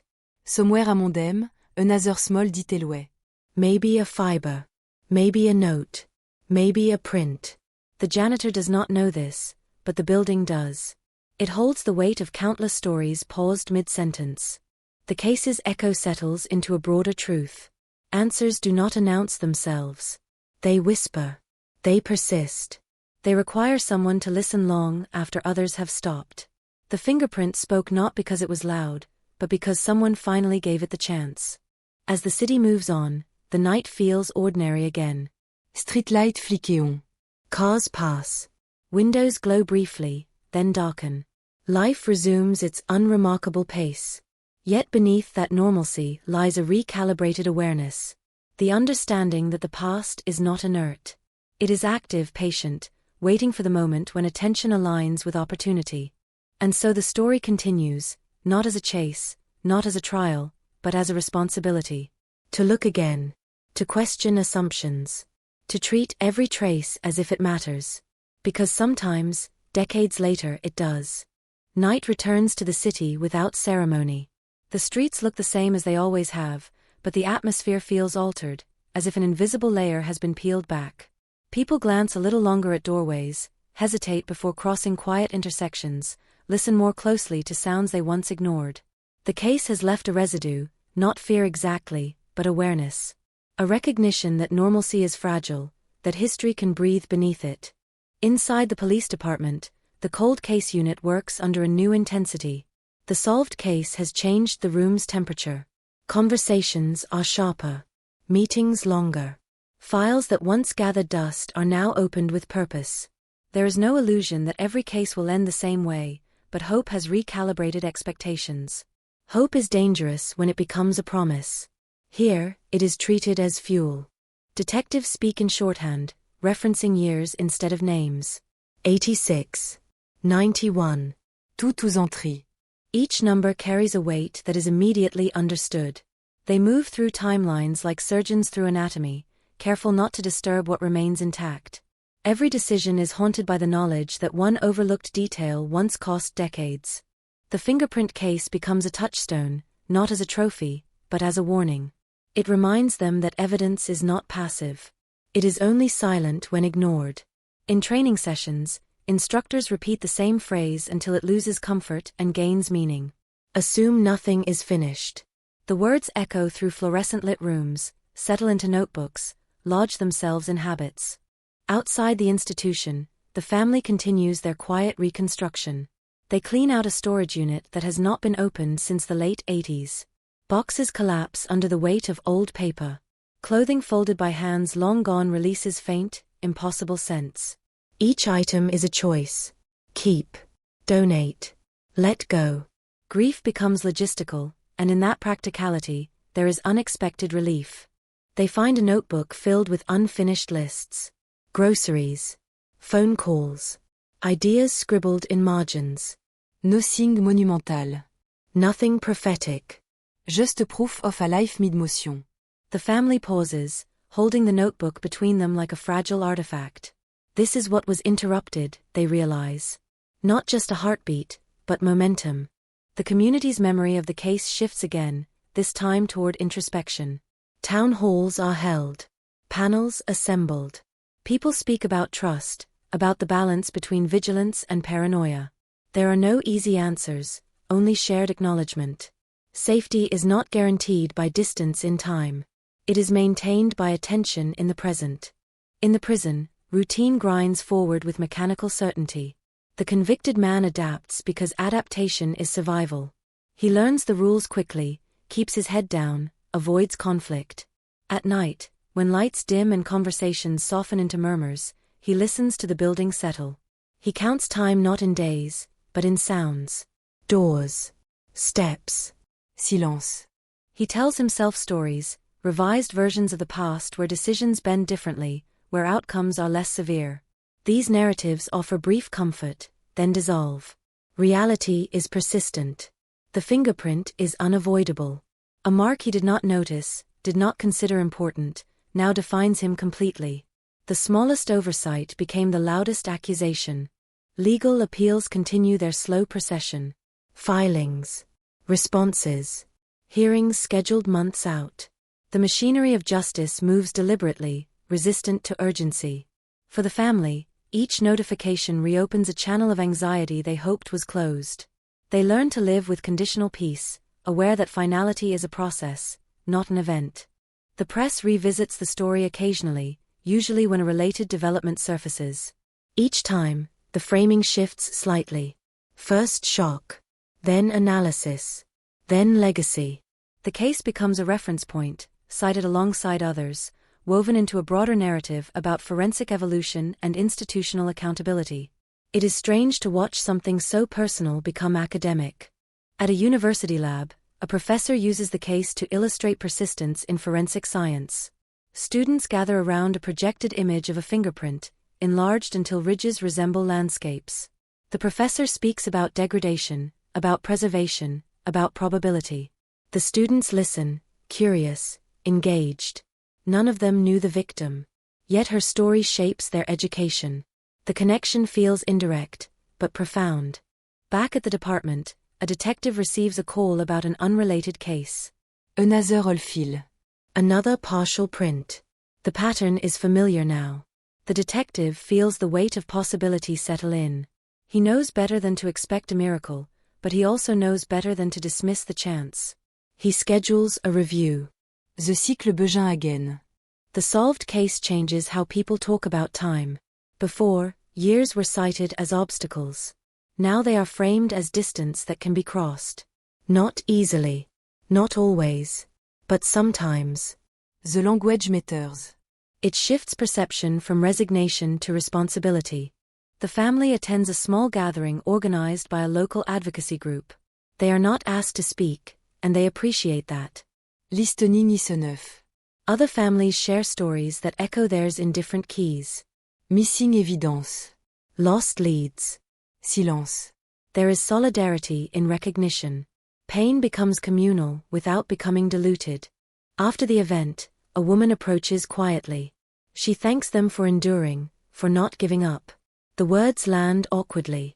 Endurance was not a choice, the family thinks. It was imposed. Still, they nod. Gratitude flows both ways, even when it is undeserved. Late one evening, a detective sits alone in the cold case room, lights low, file open. He studies a photograph from the fingerprint case, not because it is necessary, but because it grounds him. It reminds him that patience can be rewarded, but only when paired with action. He closes the file gently, as if respecting its journey. The city sleep. Somewhere, a sirène well briefly, then fade. Life continues in fragments. Birthdays are celebrated. Arguments flare and cool. People fall asleep unaware of the quiet work unfolding behind locked doors and labeled boxes. Justice is not dramatic most days. It is methodical. It waits for the right alignment of will and opportunity. The legacy of the case spreads in subtle ways. A policy change dire. A habit alter d'air. A question asked instead of assumed. These are not headline moments, but they matter more. They create conditions where the past has fewer places to hide. On the anniversary of the arrest, the family does nothing special. No vigil. No statement. They go to work. They cook dinner. They watch television and fall asleep on the couch. Normalcy, once a distant concept, settles in without announcement. It feels earned, even if it came late. In a storage facility miles away, shelves extend into shadows. Boxes sit quietly, contents catalogued, awaiting attention. The system hums softly, alive with potential. Each item is a story paused, not ended. The fingerprint taught them that endings can arrive unexpectedly, carried by details no one thought to question. The case does not conclude with certainty. It concludes with vigilance. With the understanding that justice is not a moment, but a practice. It demande répétition. Review. The courage to admit oversight and the discipline to correct it. As dawn approaches, light creeps along the edges of buildings, softening their outlines. Another day begins, unremarkable on the surface. But beneath it, a recalibrated awareness persists. The knowledge that the past can be patient, but it is never inert. That answers are not always missing. Sometimes they are simply waiting. And somewhere, in the key between night and morning, the echo of a single fingerprint remains. Not as a symbol of closure, but as a reminder. Look again. Always look again. Morning light cuts across the city in thin, indifferent lines. It reveals everything without judgment. Storefronts lifting their metal shutters, empty bus stops, coffee steaming through paper lids. Life resumes at its usual pace, but the solved cold case has altered the undertone. It lingers like a low-frequency hum, sensed more than heard. People carry it with them without naming it, a reminder that time does not erase, it only delays. Inside the department, the ripple effect deepens.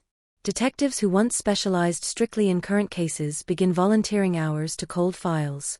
Not out of obligation, but curiosity sharpened by possibility. Desks are rearranged. Whiteboards filled. Dates retained in ticker marqueur. The past is invited back in, not as a burden, but as a challenge. They start noticing patterns they once dismissed as coincidence. Similar locations. Similar hours. Similar silences. It is not that these connections are new, but that attention has changed. The solved case taught them where to look, how to look, and more importantly, why they must keep looking even when the trail feels exhausted. In the evidence lab, technicians revisit storage protocols. They audit what was saved, how it was saved, and what assumptions guided those decisions. Old envelopes are re-examined. Labels corrected. The process is meticulous, bordering on obsessive. No one complains. Everyone remembers how close they came to missing the answer forever. The family, meanwhile, navigates a quieter transformation. Closure has not erased grief, it has redefined it. There is space now for emotions that once felt disloyal. Laughter no longer carries guilt. Memories soften at the edges. They begin telling stories that do not end abruptly, stories that allow the victim to exist beyond the moment of loss. A photograph is framed and hung in the living room. It shows an ordinary afternoon decades ago. Nothing remarkable about it, except that it captures a person alive, unafraid, unaware. Visitors stop in front of it, unsure what to say. The family doesn't rush them. Silence, they've learned, can be generous. Across town, a journalist pitches a long-form piece about the case's aftermath. Not the crime itself, but what followed. The institutional shifts. The human cost of waiting. Editors hesitate, then agree. The public appetite has changed. Sensation alone is no longer enough. Context matters now. The article takes weeks to research. Interviews are careful, restrained. Quotes are chosen with intention. When it finally runs, the response is muted but sustained. Readers share it not with shock emojis, but with thoughtful comments. They talk about patience. About systems. About the thin line between oversight and negligence. In the prison, The man at the center of the case settles deeper into routine. Time stretches differently there. Days blur. Weeks lose shape. He marks milestones internally, not with calendars, but with changes in himself. À Fadiganger. A creeping regret. The stories he once told himself grow quieter, less convincing. He avoids thinking about the fingerprint. It intrus dénioué, une invited. He imagines the moment it was lifted, the care taken, the precision. He imagines the decades it waited, inert but intact. The thought unsettles him more than confinement. That something so small could endure while he unraveled feels profoundly unfair, and yet inevitable. Appeals inch forward, as they always do. Lawyers argue technicalities. Judges listen. Nothing changes quickly. The system is designed to resist haste, even when clarity exists. For the family, each update is a reminder that resolution is layered, not singular. They learn to separate legal process from emotional truth. The community's relationship with law enforcement evolves. There are more questions now, asked openly, without hostility but without blind trust. Public forums become spaces for dialogue rather than accusation. Officers speak candidly about limitations, about human error. It is uncomfortable, but productive. Transparency, they discover, is a form of prevention. At a local high school, a teacher references the case during a civics lesson. Students listen, surprised that something so old could suddenly matter again. The teacher emphasizes persistence, the value of record-keeping, the danger of assumptions. The lesson lands harder than expected. These are not abstract concepts anymore. They are local. Réal. In the cold case unit, a breakthrough almost happens. A partial DNA profile surfaces, promising but incomplete. Uprise, den tempé. The team knows better now. They pursue it anyway, carefully, methodically. Progress does not always announce itself. Sometimes it whispers, testing patience. The solved case has changed how they experience failure. A dead end no longer feels final. It feels temporary. That shift is subtle, but powerful. It keeps them moving when exhaustion threatens to stall them. It reframes disappointment as information rather than defeat. The family begins attending therapy together. Not because they are broken, but because they want tools for this new phase. The therapist listens more than speaks.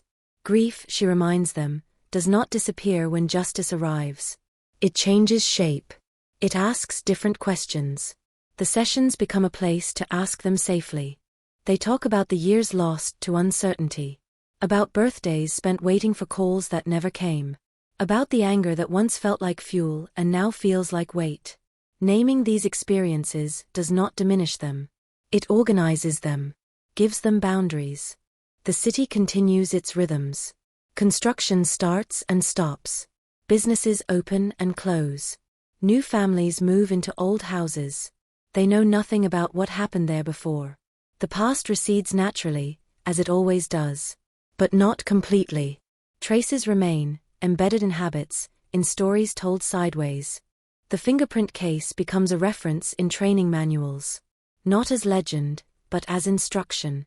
It is stripped of drama, reduced to process. This, ironically, preserves its impact. It becomes replicable, teachable. A reminder that diligence outlasts urgency. One evening, a detective drive past the original crime scene. He does not stop. He does not slow down. He simply notes how ordinary it looks. That ordinariness feels important. Crimes, he realizes, do not require extraordinary settings. They embed themselves in the everyday, waiting to be uncovered. Inquiet moment, the family visite the grave. There are no speeches. No apologies to be made. They stand together, grounded. The headstone feels less like an accusation now, more like a marker of continuity. À place where memory can rest without vigilance. As months pass, the case recedes from headlines entirely. That is as it should be. Justice does not require an audience to remain valid. What matters is what persists after attention moves on. In this instance, it is caution, curiosity, a refusal to dismiss the unresolved. Late at night, in the evidence storage facility, climate control hums steadily. Shelves extend in clean lines. Boxes sit labeled, catalogued, waiting. Each contains fragments of stories interrupted, paused mid-sentence. The fingerprint taught them that silence is not emptiness. It is potential. The lesson spreads quietly, carried by those who learned it the hard way. Look again. Not because you expect an answer, but because you respect the question. Time does not invalidate truth. It only tests commitment. And so the city moves forward, altered but intact. The cold case solved did not close a chapter so much as it revised the margins of many others. It changed how people measure patience, how they interpret stillness, how they understand the relationship between past and present. Somewhere between memory and routine, the echo remains. Not loud. Not dramatic. Just persistent enough to matter. Night settles differently now. It doesn't arrive with the same innocence it once had. Streetlights flicker on, one by one, like witnesses reluctantly raising their hands. The city exhale. Karsten out. Windows glow. Somewhere between dusk and darkness, the memory of the cold case slips back into focus, not as a headline, but as a presence that refuses to stay buried. In the precinct, the late shift carries a new weight. Officers speak in lower voices. Not out of fear, but respect. They've seen what time can hide and what patience can uncover. Coffee grows cold on desks while eyes linger on screens filled with scanned reports from the 80s and 90s. Paper lives again in pixels. Old ink meets new algorithms. One detective pauses over a report dated decades earlier. The handwriting is neat, careful. A junior officer at the time, trying to prove himself. That officer is now retired, maybe fishing somewhere, maybe asleep. The detective wonders if he ever knew how close he came. How a single overlooked detail almost vanished into history. Almost. The idea of almost becomes a recurring thought. Almost solved. Almost lost. Almost forgotten. It's a dangerous word in law enforcement. It implies proximity without completion. The solved cold case stripped that word of its comfort. It proved that almost can last a lifetime. Across town, the family's evenings have changed. Television hums in the background, but no one really watches. They sit together more often now, not because they need to, but because they want to. The house no longer feels like a waiting room.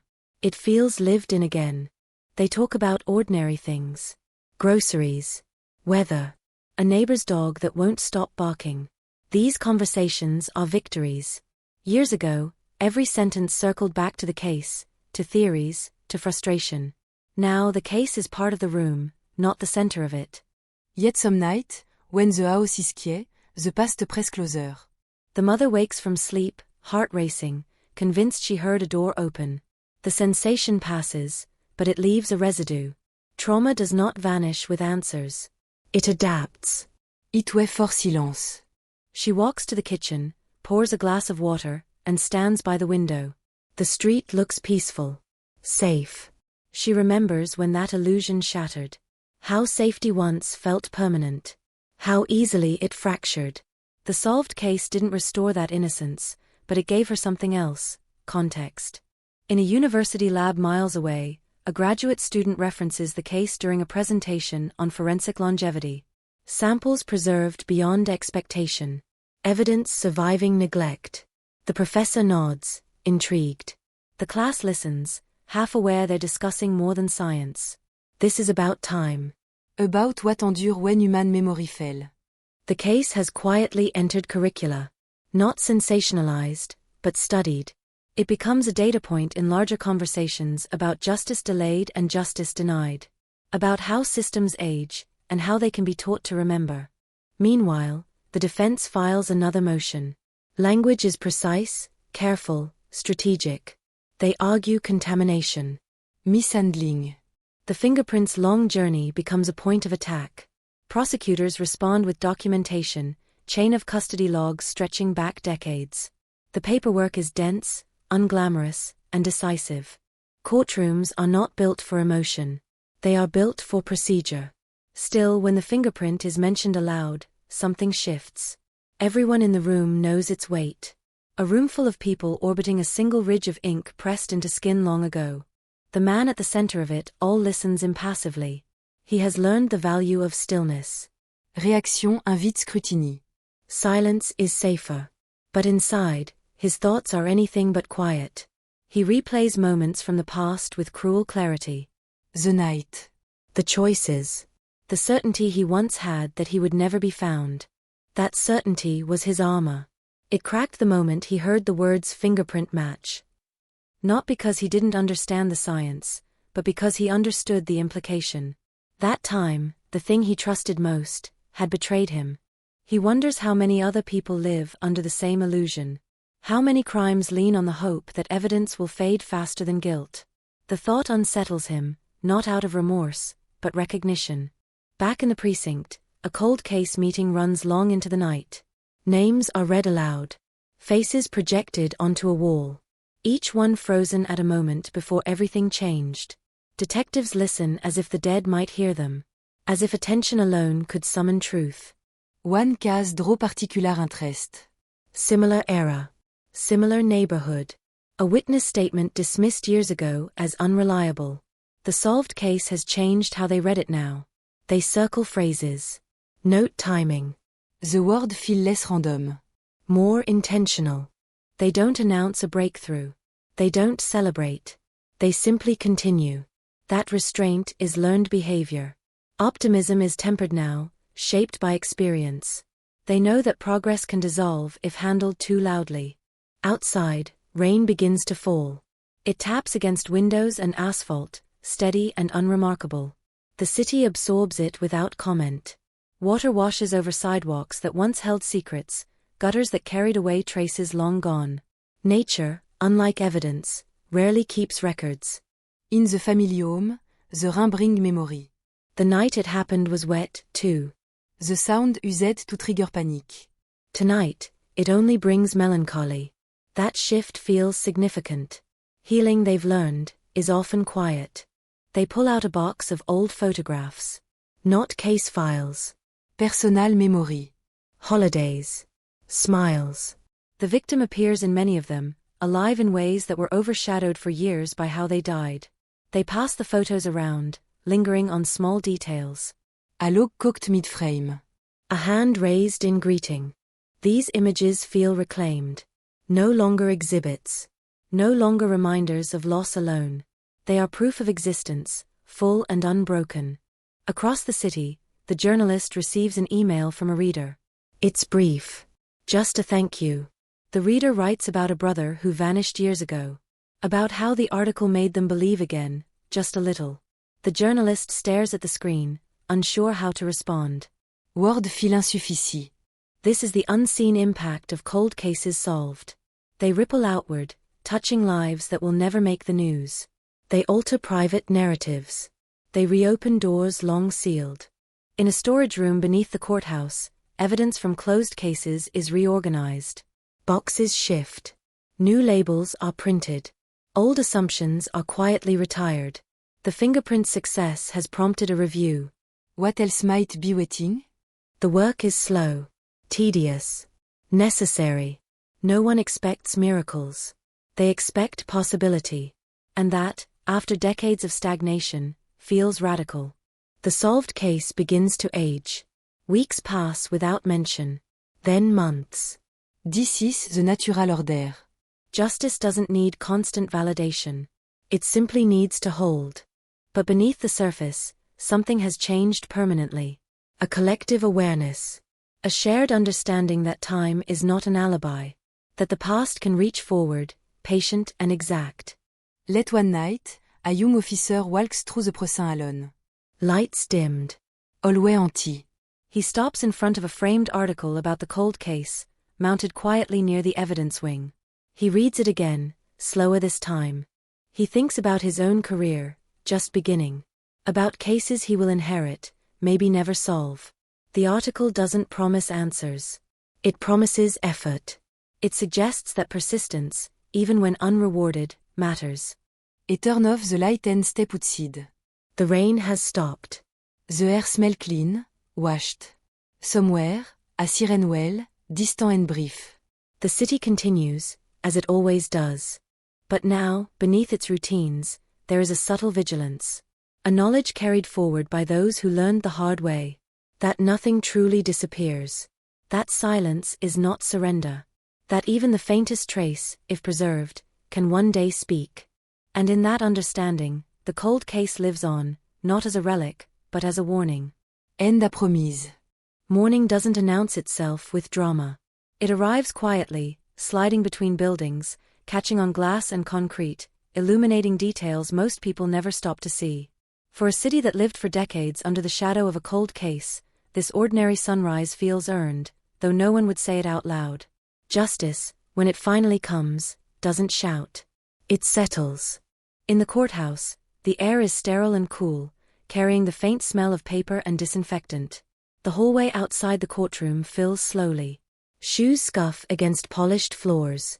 Voices stay low, restreindre. Everyone here understands that this is not just another hearing. It is the echo of a decision made long ago, now colliding with the present. The family arrive together. They don't speak much. They don't need to. Their expressions are steady, practiced over years of uncertainty. Once they imagined this moment in fragments: anger, relief, collapse. The reality is quiété. More complex. They take their seats and wait. Across the room, the defendant sits with his attorney. His posture is rigid, rehearsed. He has learned how to occupy space without drawing attention. For decades, that skill served him well. Today, it feels useless. The walls seem closer now. Time, once his ally, has become his witness. The judge enters. The room stands. Sits. Ritual unfolds with mechanical precision. Words are spoken that have been spoken thousands of times before, but today they carry different weight. Today, history listen. The fingerprint is referenced again. It has become the axis around which everything turns. A single impression, lifted from a forgotten surface, now magnified beyond measure. The prosecution explains, carefully, methodically, how it survived. How it was catalogued, boxed, shelved. How it waited. The defense challenges every step. They must. That is their role.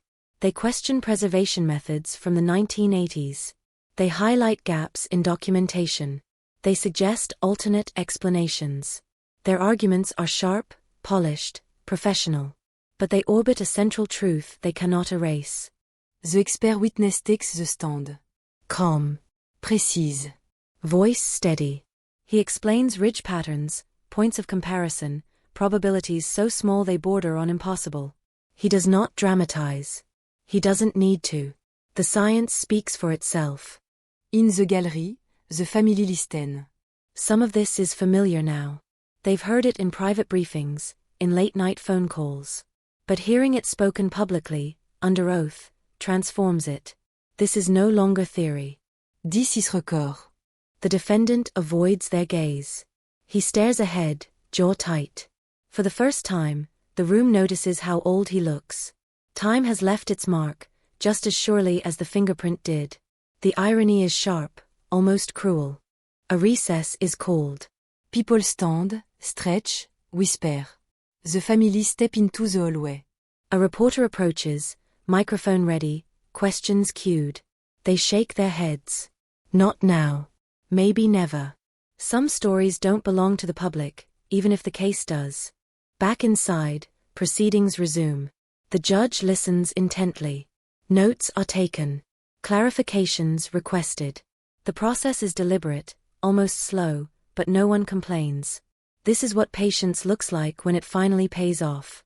Outside the courthouse, life continues. Traffic move. Coffee is poured. A jogger passes by without glancing at the building that holds so much gravity inside. The world does not pause for justice. Justice must work within it. In the precinct, detectives follow the hearing through updates. They refresh screens. Exchange brief comments. There is no cheering. Just focus. They know better than to celebrate early. They've seen cases unravel at the last moment. Hope is handled carefully here. One detective thinks back to the first time he opened the cold case file. The smell of old paper. The grainy photographs. The sense of stepping into someone else's unfinished sentence. He remembers wondering if it was worth the effort. If the ending was already written. Now, he watches that ending take shape, line by line, in a courtroom miles away. He feels something loosen in his chest. Not pride. Not relief. Something closer to alignment. Like the universe correcting a long-standing error. The hearing concludes for the day. No verdict yet. No finality. But momentum has shifted. Everyone feels it. The family leaves together again, walking a little lighter, though the weight is still there. It may always be. That evening, the house is quiet. No télévision. No radio. Just the soft sounds of life resuming its normal rhythm. Dîner simple. Conversation sparse. They are tired in a way sleep doesn't fix. Afterward, one of them steps outside. The air is cool. The street is calm.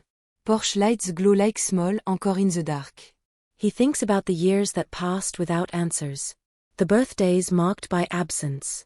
The holidays shaped by questions. He also thinks about the people who never gave up. Detectives who came and went. Technicians who preserved evidence they might never see again. Strangers who cared enough to keep looking. The case belonged to all of them, in different ways. Across town, the journalist writes a follow-up piece. It is restrained, factual. No sensational language. No spéculation. Just the facts as they stand. He knows readers want closure. He knows he cannot provide it yet. He pauses before submitting. Rereads a paragraph about the fingerprint. Delete a métaphore. Keeps it clean. This story doesn't need embellishment. Reality has done enough. Late at night, the defendant lies awake in a holding cell. Sleep doesn't come easily anymore. The walls are bare. The sounds unfamiliar. He replays his life in fragments. Decisions that once felt small now loom large. He wonders if things could have gone differently. Not out of remorse, but curiosity. À différents turns. À différentes choices. The question arrives too late to matter. Time does not negotiate. In the days that follow, anticipation builds quietly. No countdown. No public spectacle. Just waiting. The family way. The detective way. The city, largely unaware, waits. When the cour reconvene, the room feel again. Face familiar now. Tension understated but present. The judge addresses the court. The words are measured, formal. The ruling is delivered without flourish. The fingerprint stands. The evidence is admissible. The case move forward. There is no gasp. No outburst. Just a collective intake of breath, followed by release. The family closes their eyes. Some grippant. Others stare ahead, absorbing the moment. For the detectives, it is confirmation. For the prosecution, validation. For the defendant, inevitability. Outside, the presgataire. Headlines will be written. Phrases repeated. Cold case solved. Decades later. Breakthrough evidence. The language will vary, but the story will be the same. Back home, the family sit together again. They don't celebrate. They acknowledge. There is a difference. Célébration feel prématurée. Acknowledgement feels right. They talk about what comes next. Testimony. Trial. Sentencing. The road ahead is still long. Justice, they have learned, is not a single moment. It is a process, unfolding in stages. That night, sleep comes easier. Not because everything is resolved, but because something fundamental has shifted.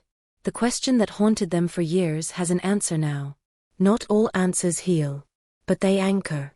In the precinct, the cold case unit updates the file status. A simple change in a database. From unsolved to active prosecution. It is administrative. It is monumental. The detective who first reopened the file stands for a moment, staring at the screen. He thinks about all the other cases still marked unsolved. He thinks about time and patience, and the quiet persistence required to bridge the two. He doesn't see this case as an ending. He sees it as evidence. Proof that waiting is not the same as failing. That silence does not mean surrender. As the city settles into night once more, the story continues. Not as a mystery anymore, but as a reckoning. The cold case, once frozen in time, is moving again, slowly, deliberately, toward a conclusion it was never supposed to reach. And in that movement, something else advances too. A belief, hard-earned and fragile, that even after decades, the past can still be called to account. The trial does not begin with fireworks. It begins with logistics. Schedules, motions, quiet negotiations behind closed doors. Justice, at this stage, is paperwork and patience. But beneath the surface, everything vibrates with consequence. Every decision now has gravity. Every word spoken in court carries the weight of decades. The jury pool gathers on a grey morning, summoned from ordinary lives into an extraordinary responsibility. Teachers, mechanics, Office workers. retirees. They sit in rows, unsure of what story they are about to inherit. Most have heard whispers already. A cold case. Old evidence. A fingerprint that refused to disappear. They don't know the details yet. Soon, they will know too much. Voir dire stretchies à cross des. Questions about bias, memory, science, time. Can you trust evidence collected before digital forensics? Can you judge a man for something alleged to have happened before you had a driver's license? Some are dismissed. Others remain. 12 are chosen. Alternates added. The machinery lock into place. Opening statements arrive without drama, but they land hard. The prosecution paints a timeline that spans lifetimes. They speak of a night in 1987, of a victim whose life stopped while the world kept moving. They describe a city that changed while one truth stayed buried. They introduce the fingerprint not as a miracle, but as a witness that never forgot. The défense counter with restreint. They warn against the seduction of hindsight. They emphasize doubt, contamination, memory decay. They remind the jury that time erodes certainty. Their tone is calm, reasonable. They know emotion favors the prosecution. Logic is their battleground. The jurylisten. Pens move. Faces remain neutral. But eyes linger when the fingerprint is displayed on the screen, enlarged, clarified, impossible to ignore. Even without expertise, the implication is clear. Something from the past has reached forward, demanding attention. Witnesses follow. Detectives, current and retired. Some walk slowly, supported by canes. Others speak with the sharpness of those still in the job. They recount the original investigation, its limits, its blind spots. They do not defend it. They contextualize it. One retired officer pauses while testifying. His voice tightens.